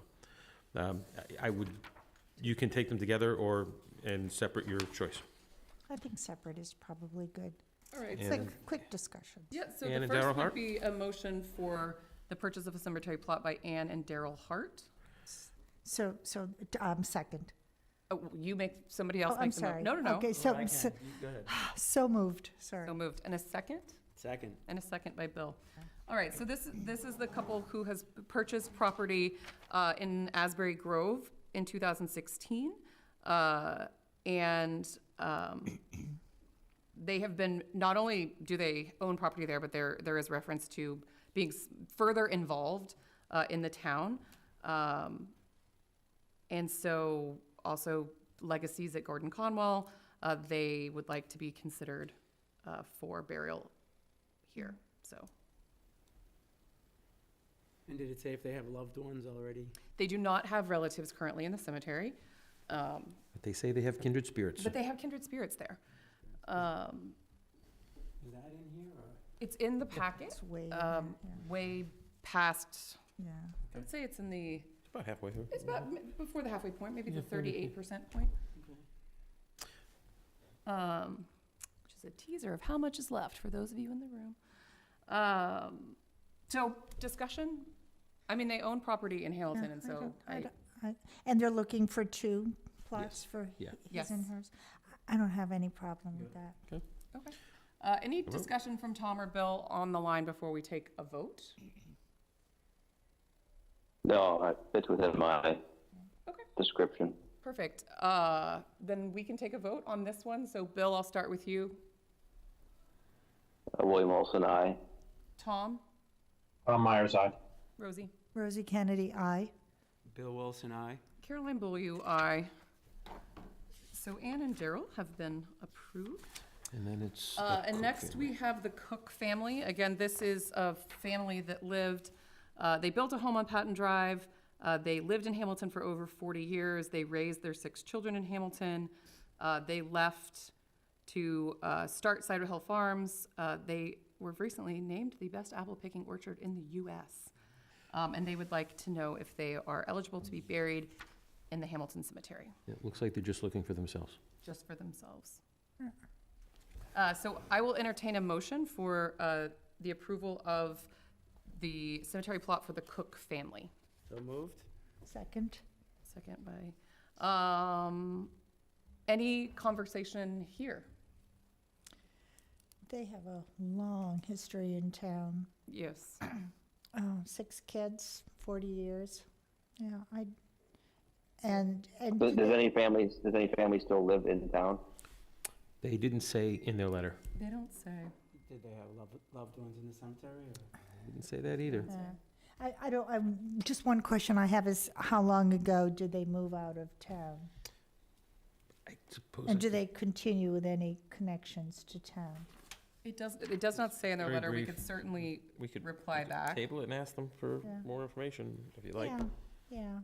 Would you like more information before we approve? Yeah, I would like to know, I think my issue with the last one was they had no connection to the town when they left 20 years ago. And that was that was my objection to that. So when did they leave, and do they still have a connection to the town? Clearly, the first couple has a very active connection to town. So those are my questions. I would say, like, when we look at the first one, which is a seasonal home in Asbury for the last 8 years, and I compare that to 40 years here, I mean, this to me would be no different than if, somebody's 62 or 3 and they move to an elderly care or senior housing, like, and again, I'm happy to get more information. I just can't imagine saying no if you've, lived here for 40 years. Yeah. Well, it would be nice to know how long ago that was.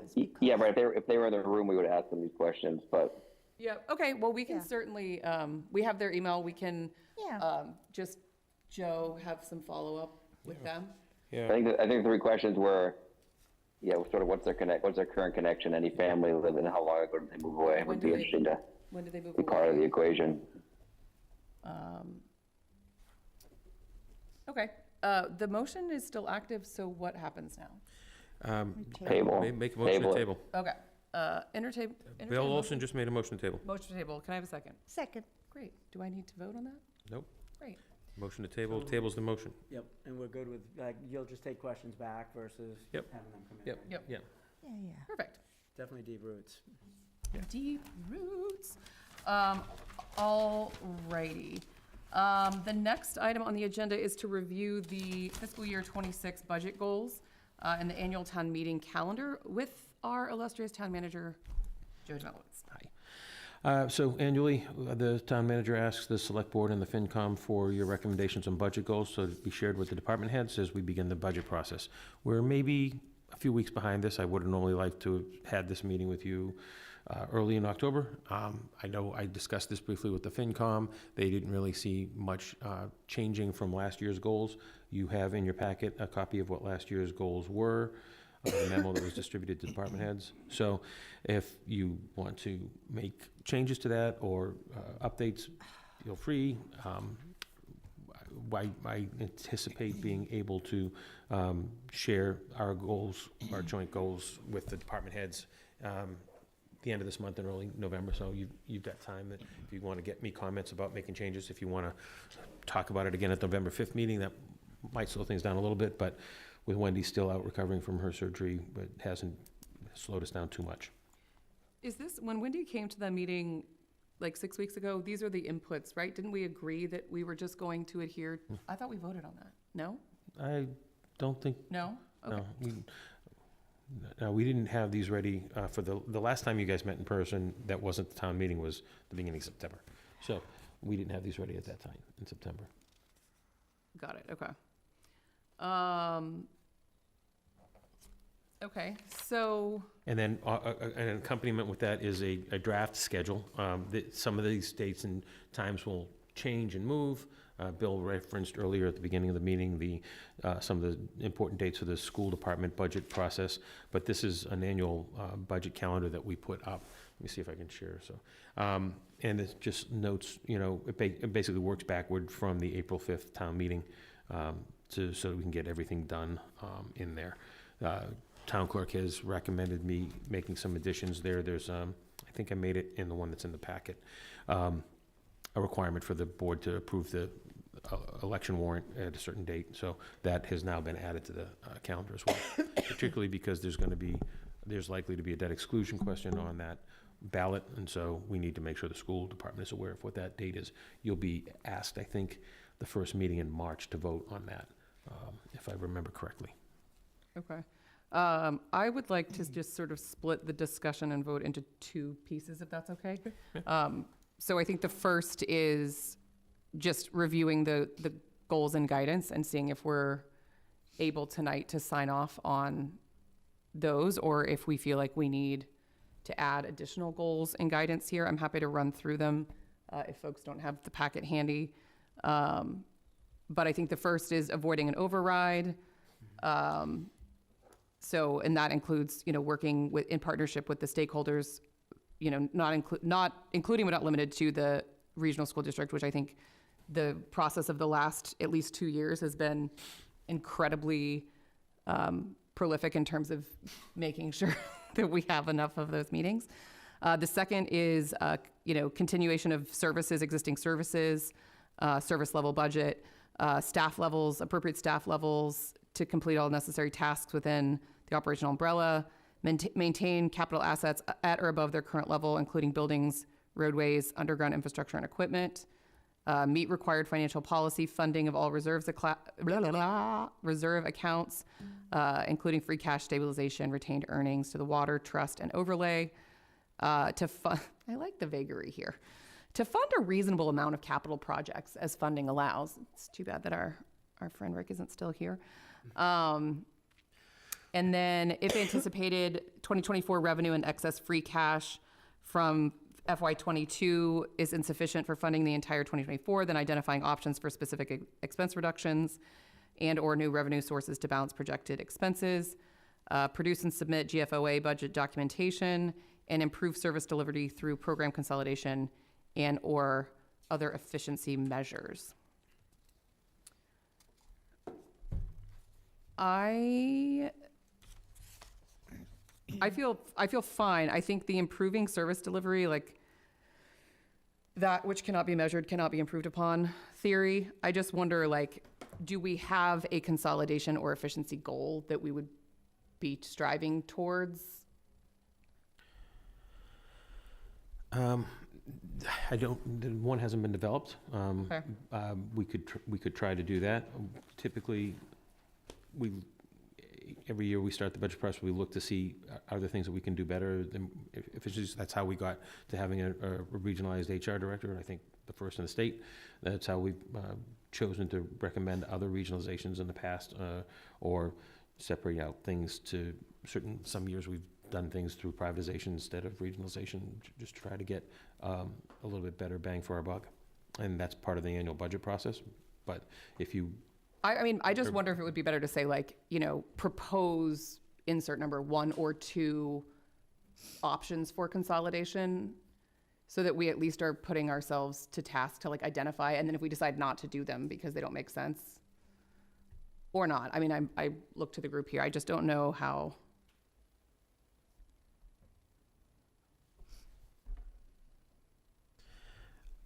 We could try to do that for this year. I think that having it as a recurring goal might be difficult. At a certain point, Yeah. you're going to run out of things to consolidate. Well, And we may be getting close there now, but I think there are a couple of things. I've started some conversations, particularly with Wenham, on a couple of things, and we're looking at some others. But Yeah. I mean, and also, like, you don't have to meet the goal, right? right, well, The goal is there to hope that you can, but you might not. I want try you to to meet the not get them all. I want to hold it over your head next year. great. My specter. Appreciate that. Any other, I mean, we should always look with an eye of maximizing our efficiencies on how we operate. Doesn't mean you have to have a solution to just validation. I think it should always be an overlying kind of part of the process. That's good. I think capital is going to be more important than ever. I mean, if we want to remove some of the vagary, we could. But I think we need to take a hard look at, all the things we need to do over the next 5 years. Water was mentioned, septic, all the things that are in that 5-year capital plan, and really lay it out and look at it from an affordability lens as well. Maybe that's what they mean by, where is that line? That funding allows, yeah. I don't know what I mean. And how choked is this from town hall? That's all. Didn't we part of it. we lowered the reserve, didn't we, of free cash? I think we didn't. No. Money from the CPC instead. Money from the CPC. Oh, we and didn't we lower didn't from, lower the- we didn't no. lower from 5 to No. 3. Okay. We listed that as one of the options. You chose not to. FinCom recommended against it. Okay. We're happy that you didn't choose that as an option, but we put all the options in front of you. Got it. Sorry, I was thinking it was both. Anyone listening, that was not true. We did not take out any free cash. We looked at all sources available. Right? I was confused. I was wrong. We did use some free cash, but not below the threshold that Below- we needed. Right. We're still at 5. Yes. Right, okay. Still at 5%. Right, above 5%. Above 5, okay. All right, any, But otherwise, I think we could just rinse and repeat and go through the process. what about the composting contract?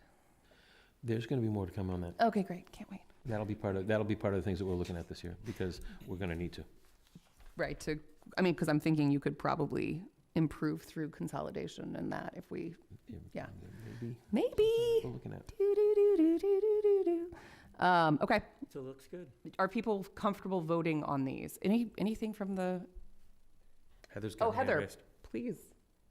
I don't mean to put you on the spot, Joe, but as you know, I'm dying for the schedule so I can get the capital committee organized. If they vote on it tonight, I'll send it to you. Yeah, we're just taking it as 2 I'm separate. But Heather, right after this, we'll take a look at the schedule. That's really important so I can get everything organized so we can get you. Seems like the capital committee's tying into a bunch of different things that are going on here, so. Yep. The more time we have, the better it is for us. Those. All right. Is there anything else? Any goals? Dumbledore, you good with this? Okay.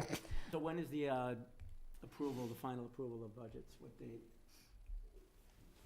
Is that it? Well, if you look on the next, I am looking. go to the page after that. We'd be making presentations to the select board in FinCom in a joint meeting in Next January.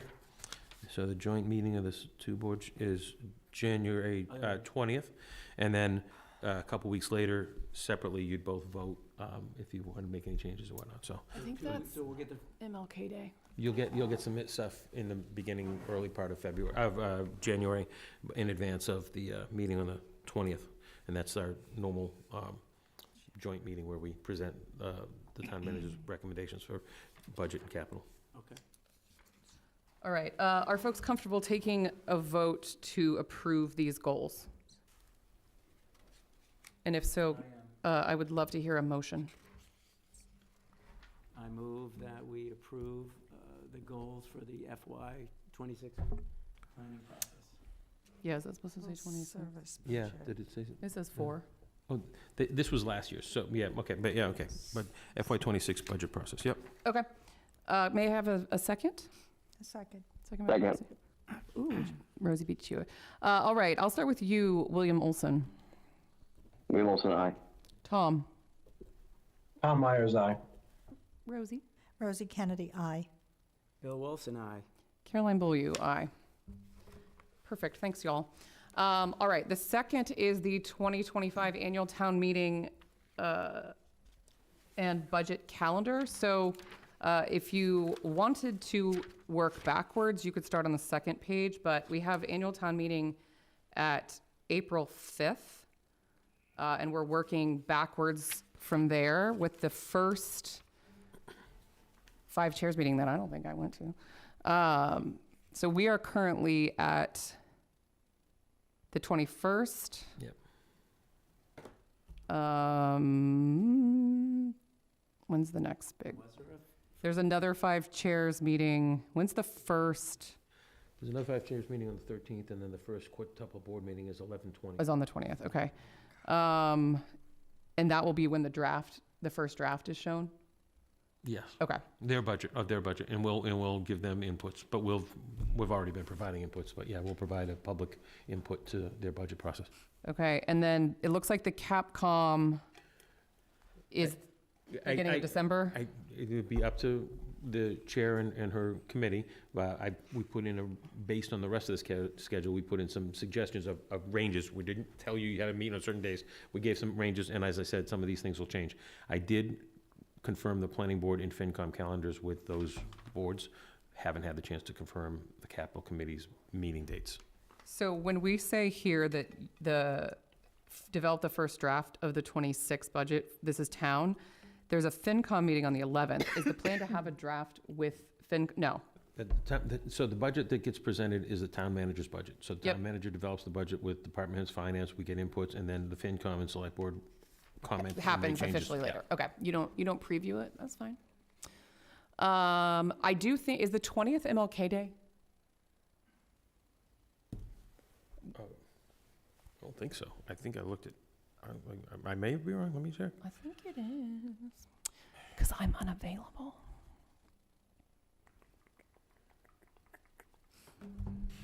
So January. you're looking for January 20th? Yeah, Monday, January 20th. Martin Luther King Day. Martin all Luther day, King yep. Day. So we have, that's a meeting that can move, because we haven't, your board hasn't approved the meeting dates for January to June yet anyway. Usually do that in November for the next 6 months. Okay. So, I'll get that in mind, and we'll change it in this book, but all these dates are subject to change, so. Yes. Sorry, I just have a quick question. Given that there's a big capital expenditure for the school, how does that get folded in with what the town is doing? I'm just not familiar with the process. Can you just share? And will there be an actual contractor that's sort of bidding on the project, so we know that the actual cost is the real cost and it won't be going out to bid later? The school building project follows its own kind of timeline, not just here, but in every town. Their deadlines and things are set by the state. Even if we were in a municipality where it was one school district that was under our umbrella, the school building process follows its own timeline based on what the MSBA does. We'll get the number, as they move through schematic design and recommend it to us. And then that is a up or down, yes or no vote from both the town meetings in both towns and the collective electorate in both towns.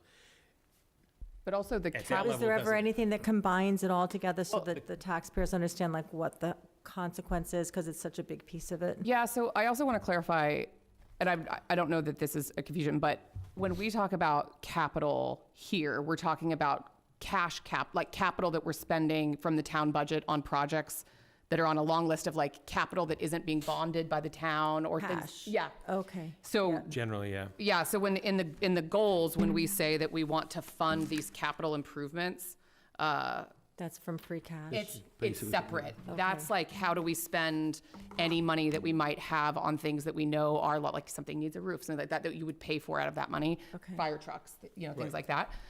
Whereas to Joe's point, when we talk about these big, those are voted on as a completely separate thing that we would then have we could certainly work towards it, not a combined capital understanding of like what comes out of your pocket in cohesion. But when you voted on the budget for the money for the school, it would show you It's what it part would of it, add yeah, in addition yeah. to the budget. So I presume FinCom Yeah, is I standing behind me. That there's some sort of composite picture so that there's the whole picture, yeah. FinCom's been doing that for the last 2 years at least, Yeah. to get a pretty good handle on it. Just a point of clarification, for the last 2 years, as Joe just said, we've presented the full view of capital, school and town, and the tax impact. Right. Those documents are on the FinCom website. Yep. And they were presented at the April meetings. So regarding the school, we will have a final projection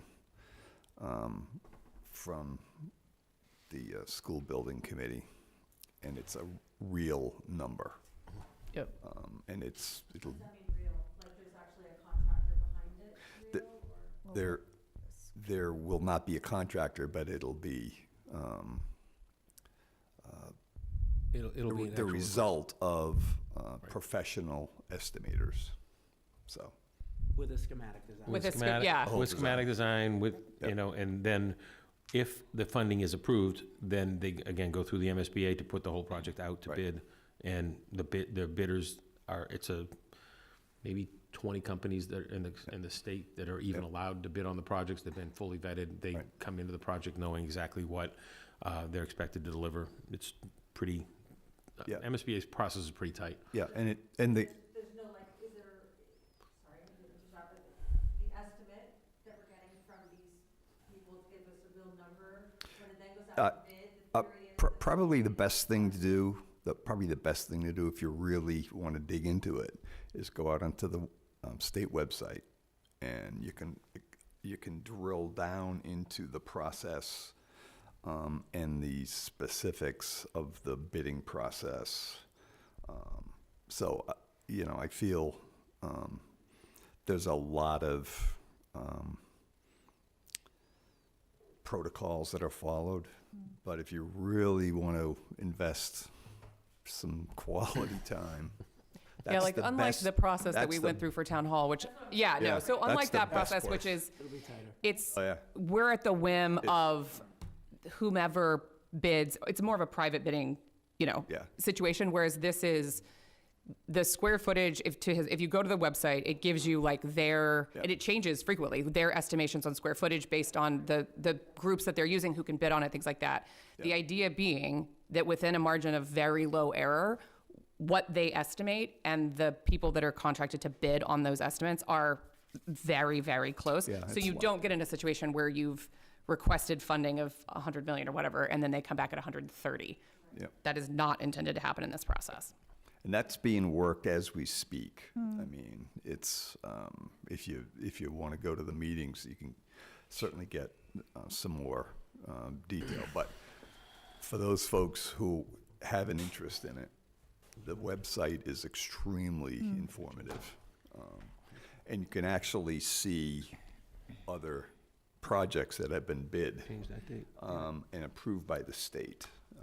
So the scrutiny is pretty intense.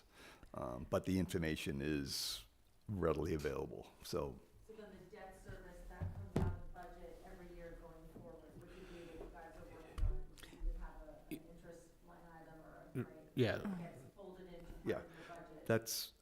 that's all on the document that I, Yeah, so And- FinCom did it based on budgets, numbers that we had yeah. put And together in the early process. And, I mean, we talk about this multiple times over the last couple of years at FinCom meetings. So if there's an appetite to understand the financials that we've estimated, we're more than happy to do that.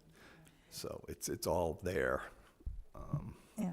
So John, I have a question. When could taxpayers understand the percentage contribution from the MSBA in terms of the total price? I know there's been a number floated so, of 40, up to 46%. High level, the proposal will be, round numbers, $150 million building. The state will kick in $50 million. The two towns would then cover the rest over a 30-year bond. Right. So high level. Now, if it comes down to 142 million, you know, obviously the numbers would adjust. But high level, that's Right. and the 50 billion.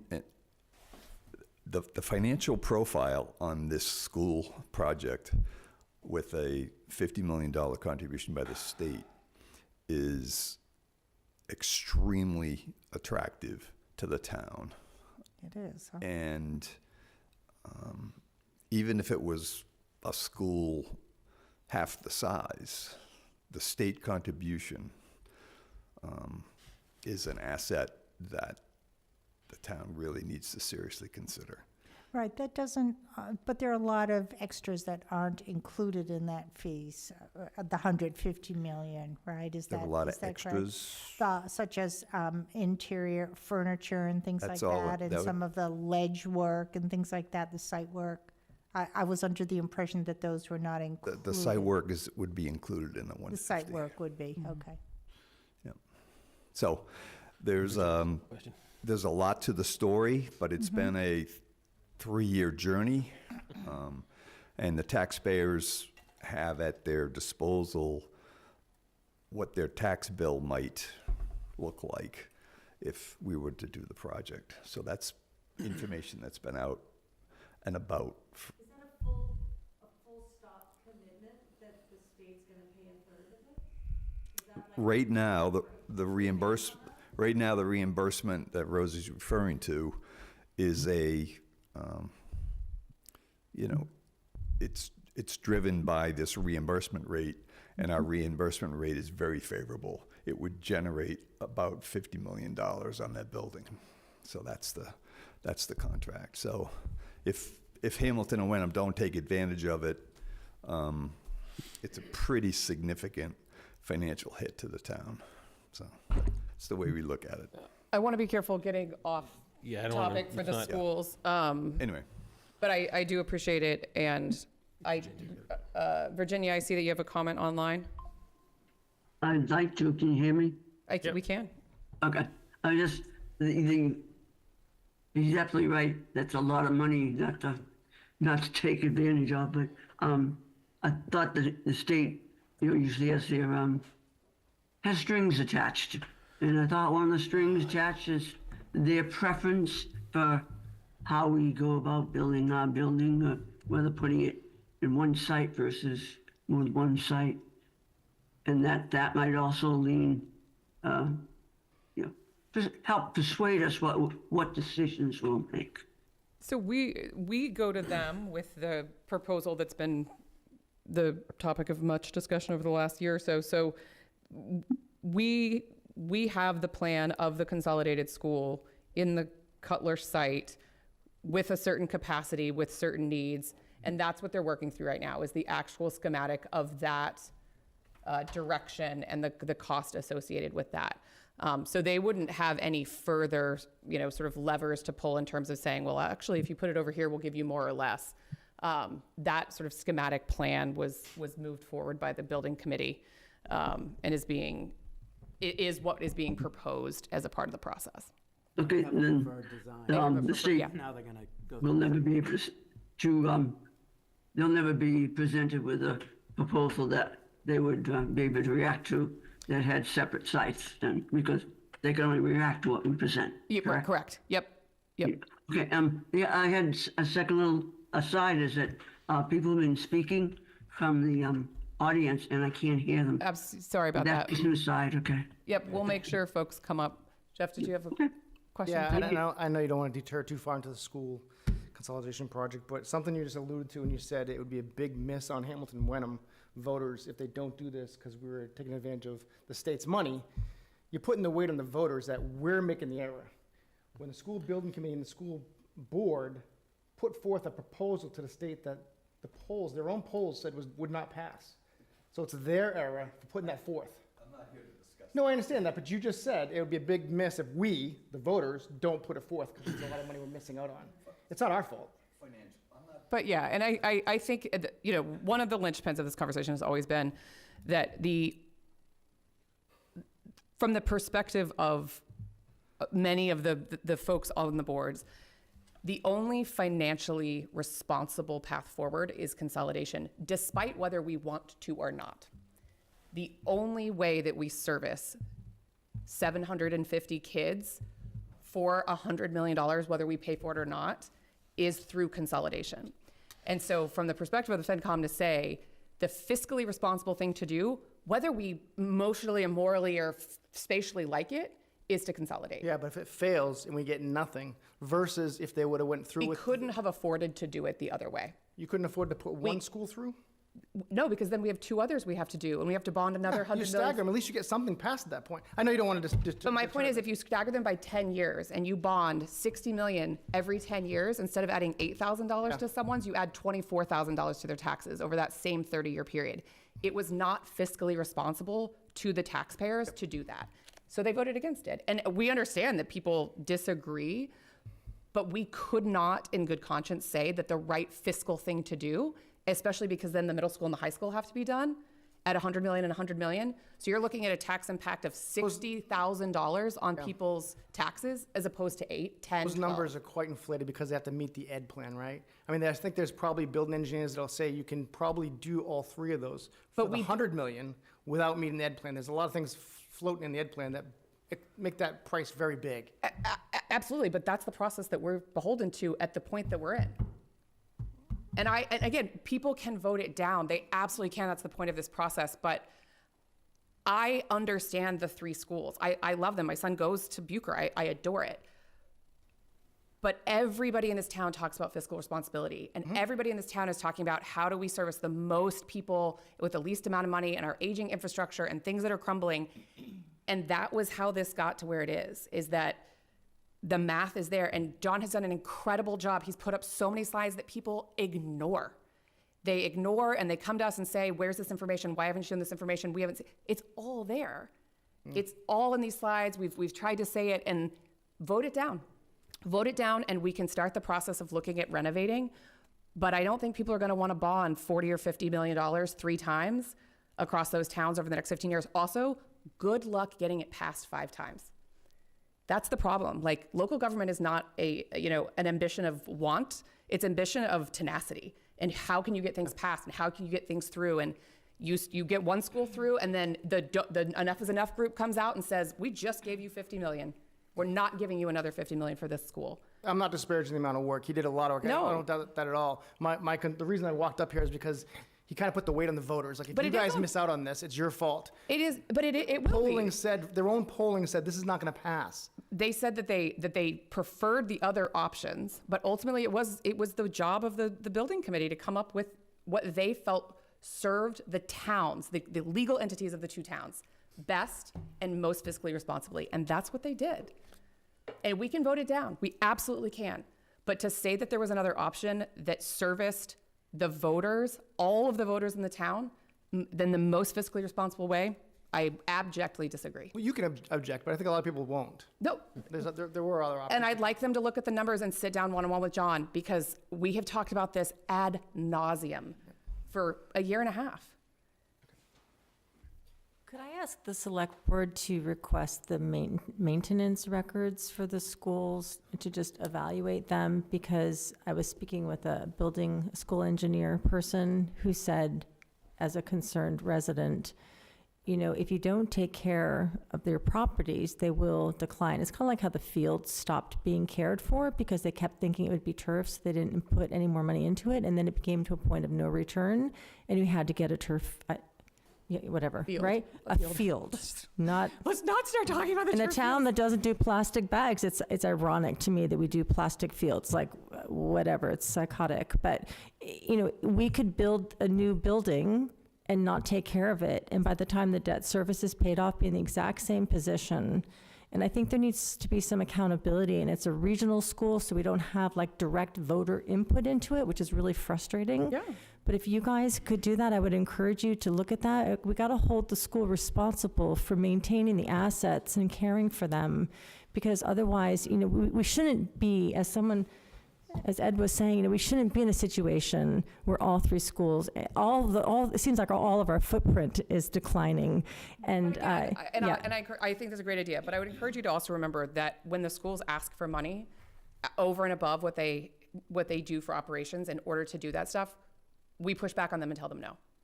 We say no overrides, no incremental spending, keep it at exactly what you just saw from us. Keep it at where it is. Do not spend the money. And we have said this over and over. This is a product of 40 years of the town saying we will not spend more than we absolutely We have voted override. There have been override Maintenance votes. is always included. But the big stuff, and we do the little stuff all the time, but these are buildings that are 50, 60, 70 The middle years school old. isn't that old. I mean, I remember when it was voted down, and then they did 3 votes to get it to pass, and that was really frustrating as a resident. It's like, we voted no. Yeah. You know, and I think that that's what's going to happen, is they just push and push and push until people get exhausted. But I think there should be some accountability and understanding that within our infrastructure of these schools, that we've got to have more responsibility, accountability from that regional schools to maintain and care for the fields, and not just to get the agendas done. Agreed. You know, and I think there's been an overriding sense that we want to not invest in Winthrop, because there's been, you know, a sense by people to flip it and have it be the commercial. It was mentioned at the That is not thing. in any way driving the desire for the consolidation question. It did. I beg to differ, because And again, at the meeting in March, I also feel like this conversation is a bit of a red herring, because it's like when we start to go down one path, it's like, well, but maybe we should do this thing over no, here. I'm just saying, I think, to be honest about it, in the March 18th meeting. Absolutely, where we Which you said- were not at. You weren't there.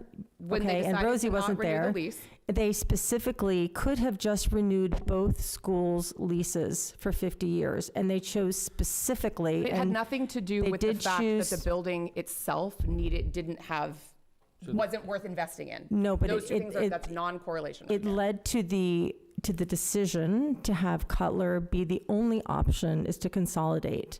It took things off the books. We stopped looking at renovations. We stopped looking at everything else because of the decision of the select board The on numbers March for renovation 18th. had been produced well before that. They are in the deck that I is don't- dated on the FinCom I think website. I think that should have been left to the voters, and I think the select board is fully responsible for influencing the outcome of the school building committee. Yes. Because they said we wanted to project to the community that we are We fully. specifically said that we were going to renew Cutler, and if we had to renew Winthrop later, we would. And, But the and it didn't go in that specifics were direction. to So don't influence and to change project. Don't change the narrative right now. Which That's is our not, job. That's not a fair It is narrative quite at all. literally our job. That's not at all To we talked influence about back and then. So project and try I to think we solve need to these move problems. on. I can't hear We need both to of you move at the on. same time. Like, it is in fact our job. That is to influence, to take in information, to make choices. That is why we are elected. People started that conversation, that meeting, by saying, I don't think we should do that because it's such a hot issue. And then they were influenced and convinced to actually make a decision. Me that started the top I of the don't meeting. think you weren't in that meeting. I was in the meeting where I said, I want to be careful cutting off any choices. And then we went through the number, we talked about all of this. I keep looking at, and ultimately I was like, I understand. I understand why we're being made a recommendation by another board that is asking us to do something that we have asked them. It was to do. Eric Tracy was making the request. It wasn't FinCom. But my Eric Tracy point was is- asking for a lease renewal of one or both of the schools. Based on the work that multiple boards and groups had done to get to a point where he made that request. And that is how this works, that we are not individual experts in these things. We appoint and rely on other boards and committees to make informed research and choices and come to us and ask us to do a thing. Sure. And then we look at that thing and we make a choice. And we are not infallible. We make poor choices. But it got us to the point that we are, that I do stand behind. I stand behind where we ended up in this process.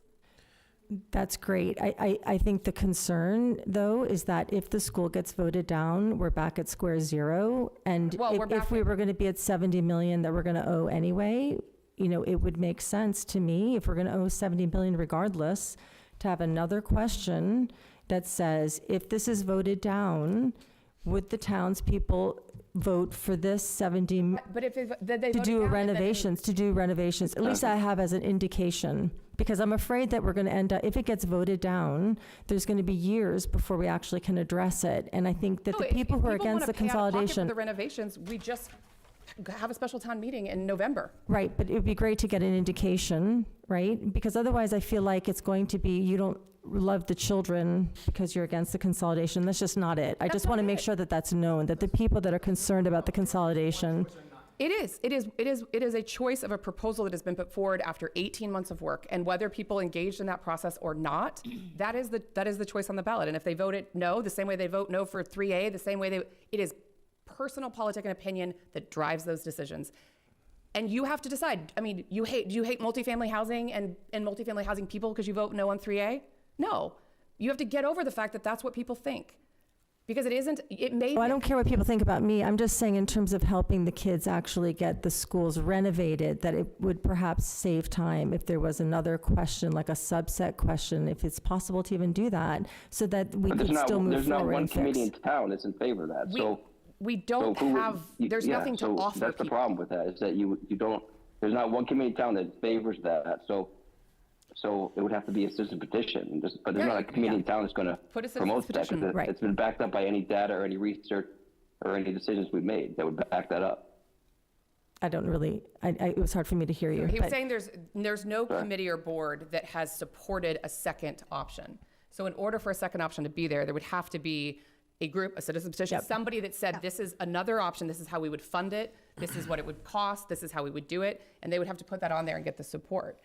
The problem there is then you're beholden to those numbers and that process, and there isn't any currently that has the bandwidth here Yep. to do that. We put together a group to say, come up with the single thing that we were going to put to the Mass School Building Committee that we were going to vote on, and that's what they're doing. They're coming up with the single thing that we're voting on.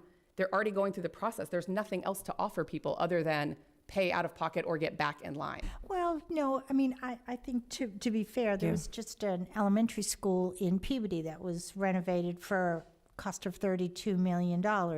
And they used the major renovations program through the MSBA, which is something I had talked to the school committee about, and the school district about. And then they also got another grant for $514,000. So in all fairness, Deb's suggestion is not exactly pulled out of thin air. I mean, we have a very recent example, right, in Peabody that was a But that's my success. point, is that to get this resources together to say, what is a completely comprehensive process that does require them to get back in line for MSBA? Because that's how they used their MSBA shot, was to say, we're going to renovate this one school. Right. We're using our MSBA shot to say, we'd like to do all three consolidated into one. But this is a different grant. The major renovations, major repairs program is different than the new schools. I'm only bringing it up for information. Yeah, no, I mean, it's just not the path we chose. There was something wrong with the process when renovation was taken off the table. You all own homes, I would assume. Would you say, well, I got a bad roof on my house, my heating system's going, I'm gonna tear it down, I want a new house. 500 million, 600, would you have a few problems with your house? Would you tear it down, knock it down, replace it? No. The reality is, I had 4 homes and they were all falling down, and I can Well, apply for a grant to rebuild all 4 of them. for common sense is like, we have problems, we need renovations, we need repairs, we know that. But is it really, do we really have to tear down all these structures I encourage and you put to them look in the at numbers. landfill? Just look at the numbers. you know? Because anecdotally, people come up, and I appreciate it. People come up and say, can you imagine doing this? And I'm like, please look at the numbers. Because the numbers show that to renovate it is more expensive than to build a singular school. The So numbers are you there. can't do a deferred renovation, say, work on one school this year, a year or two down the road, do another school, and then a year or two down the road? That's not a possibility? I'm saying, given the process that we went through and the numbers that we saw, that was not the most fiscally responsible or comprehensive or inclusive path for us to go down to solve this problem. So we will pay $200,000 for this new school. I mean, nobody says this thing's gonna come in on budget. Really, I've been around a lot of construction projects. And again, lot and of- this is what I'm saying, is like, but we would have come in over on the renovations of the 3 schools. It's interesting to me that we never apply the problems of this to all of these other solutions that people have. Well, if we would have done this, it would have been $6, and you're gonna, Right, no, but- it would have had the same problems. People would have said no. People would have not wanted to do it. We would have had to bond it 3 times as opposed to 1. It is imperfect. It is I prefer small schools. But you have to remember that there are people who love small schools, and then there are a bunch of people in town who are fixed income seniors who do not have children in the schools, who do not and will not and cannot afford to do this. There are myriad reasons why people love small schools, but recognize that we cannot support them, that we can't afford them. That's what people are talking about. There are options. They are options. They were the second and third place option, and we only went with the first place option because that's the process we were in. Caroline? And I do have to say that, go ahead. Yeah, I just want to end with, these small schools did a wonderful, wonderful, wonderful job of educating They're our children. amazing. So They really did. I want this to be a It's separate testament- conversation. I love and support 3 schools. I love them. But my job is not to make the emotional decision about something that I don't think we can afford for the next 30 years. And That's all. here's another point I want. I went to one of the most decrepit, the most shabby, the most horrible infrastructure schools in the country.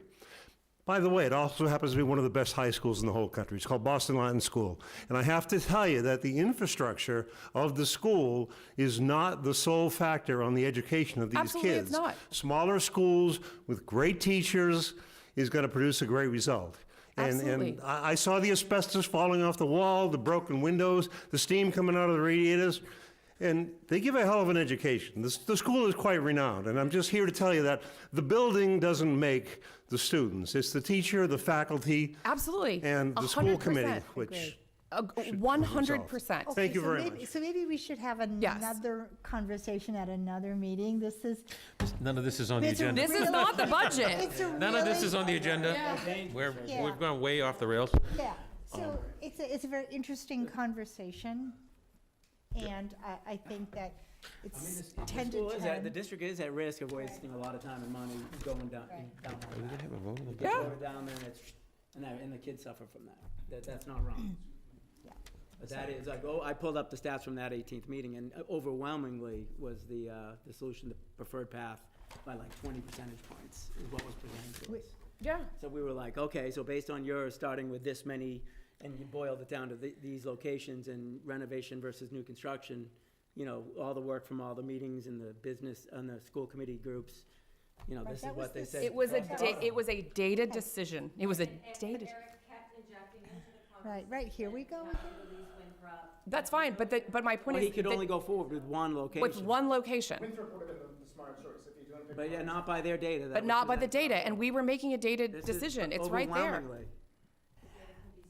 But my point is, what are we supposed to hold on to? If you disagree with every foundational truth or part of this process, what can I hold on to? My data's wrong, my boards are wrong, my input is wrong, then I have nothing. I have to make decisions based on the information I have and the entire town that I serve. And every single meeting, I mean, Deb, I love you. You come in here to disagree with every single foundational truth of any decision we make. I couldn't do anything to please you. There's no data that I can give you, and I don't know what to. No, but if you say that data's wrong, the data can be skewed. Okay, well, that's the data that I had. What? Oh, I understand that that's the data that you had, but I am saying that Eric went into that meeting specifically to get Cutler. The skew has been for Cutler for years. But he is our superintendent of our schools, who I have to believe has the best interest of our students in mind, who has been working hard. It's just the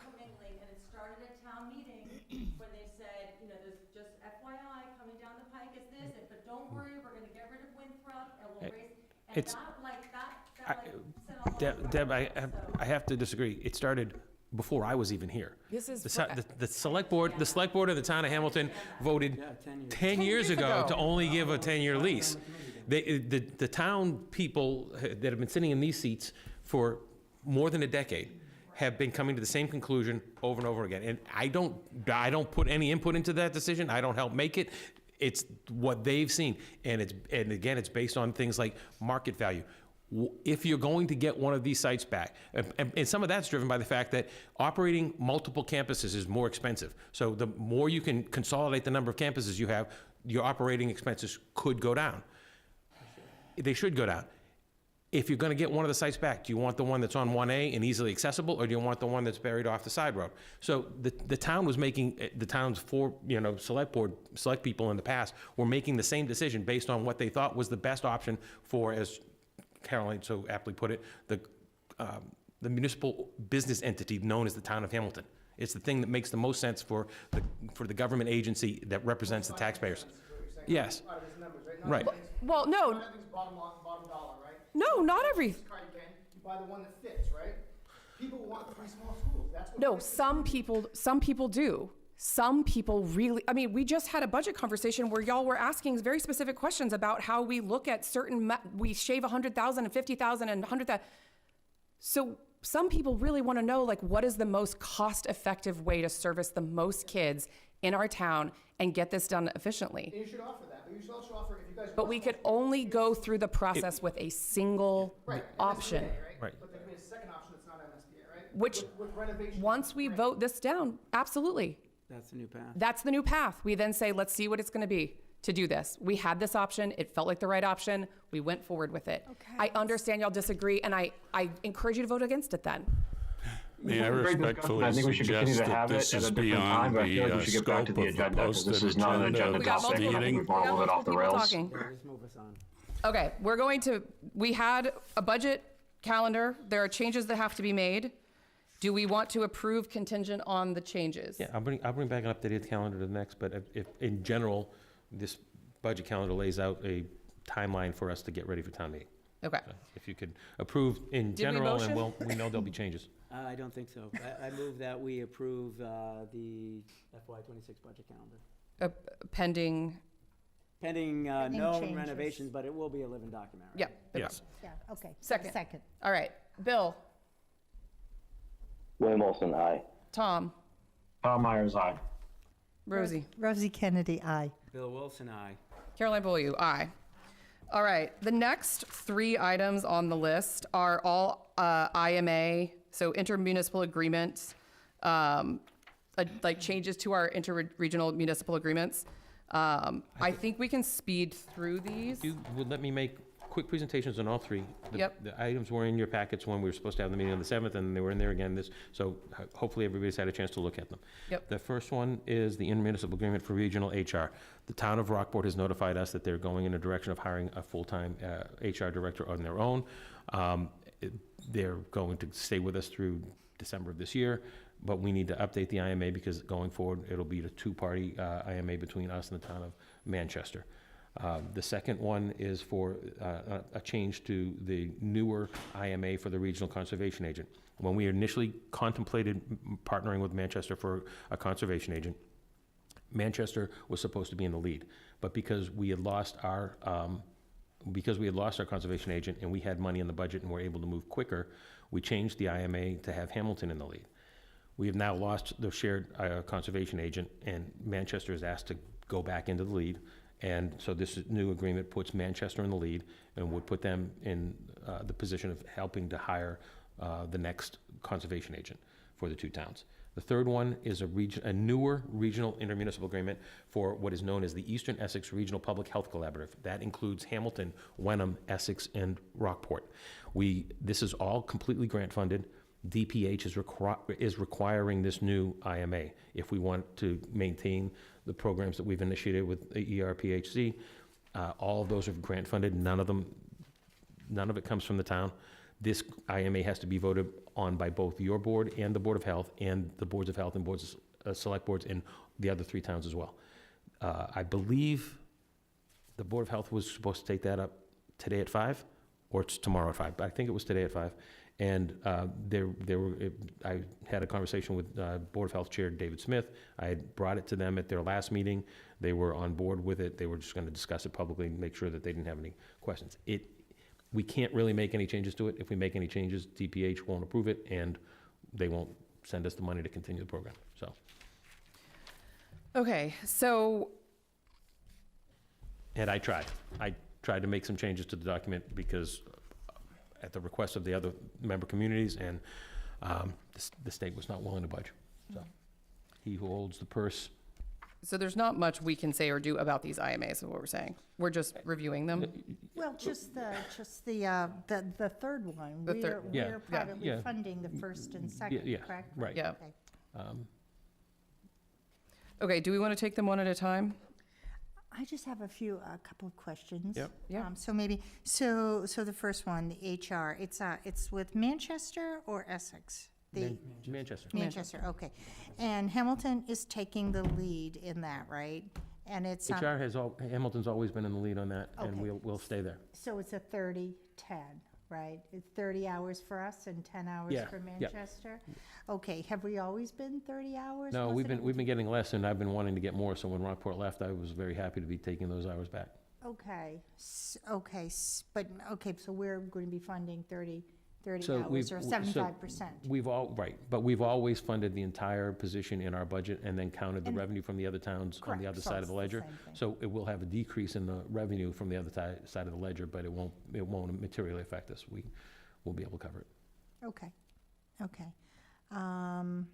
So, does anybody else have any questions about that one? No, I'm good with that one. No, do we want to just check that one off? I'll entertain a motion to approve the IMA for Regional Human Resources. I'll second. Wait, I need to move. No, So moved, and a second. We got a movement All right. and a second. Sorry. Any additional questions or conversation? Bill? Bill Olson. Bill Olson? You're muted. Bill's left us. Tom Myers? Nothing for me. Oh, Tom Myers, aye. Okay. Rosie? Rosie Kennedy, aye. Bill Wilson, aye. Caroline Beaulieu, aye. Bill Wilson, are you with us? Bill Olson. Sorry, Bill Olson. Yeah, sorry, my thing skipped. Bill Olson, aye. Yep, perfect. All right. Rosie, for Regional Conservation Agent, you have questions there too? Yeah, so Manchester is taking the lead in that. And what is the percentage of our conservation agent? It's going to be 50% now? It was 50%. It's going to go a little bit less. It'll be 24 hours for Manchester, 16 for us. We had always had around 18 hours when we had our own part-time conservation agent. We're supporting that office with some additional staff. Part-time clerical position is going to be added to support both the new planning director that starts next week and the conservation agent.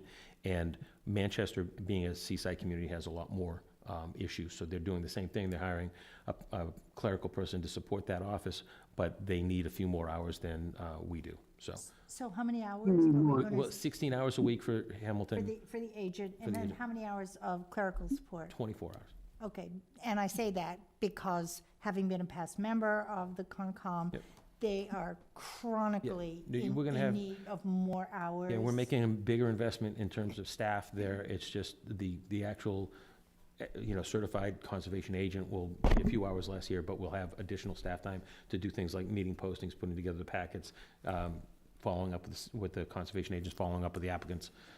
So clerical work comes off the plate of the agent. In the past, we have basically overwhelmed the conservation agent with having to do the conservation work and do all the clerical work. Yeah, We're- we've had some really good conservation agents. I know the We- prior one left rather abruptly, and it puts the Concom in a precarious position with a lot of important And issues. he noted when he left that the position as it was developed at that time was unsustainable. We needed to find another way to add. Okay. And he was right.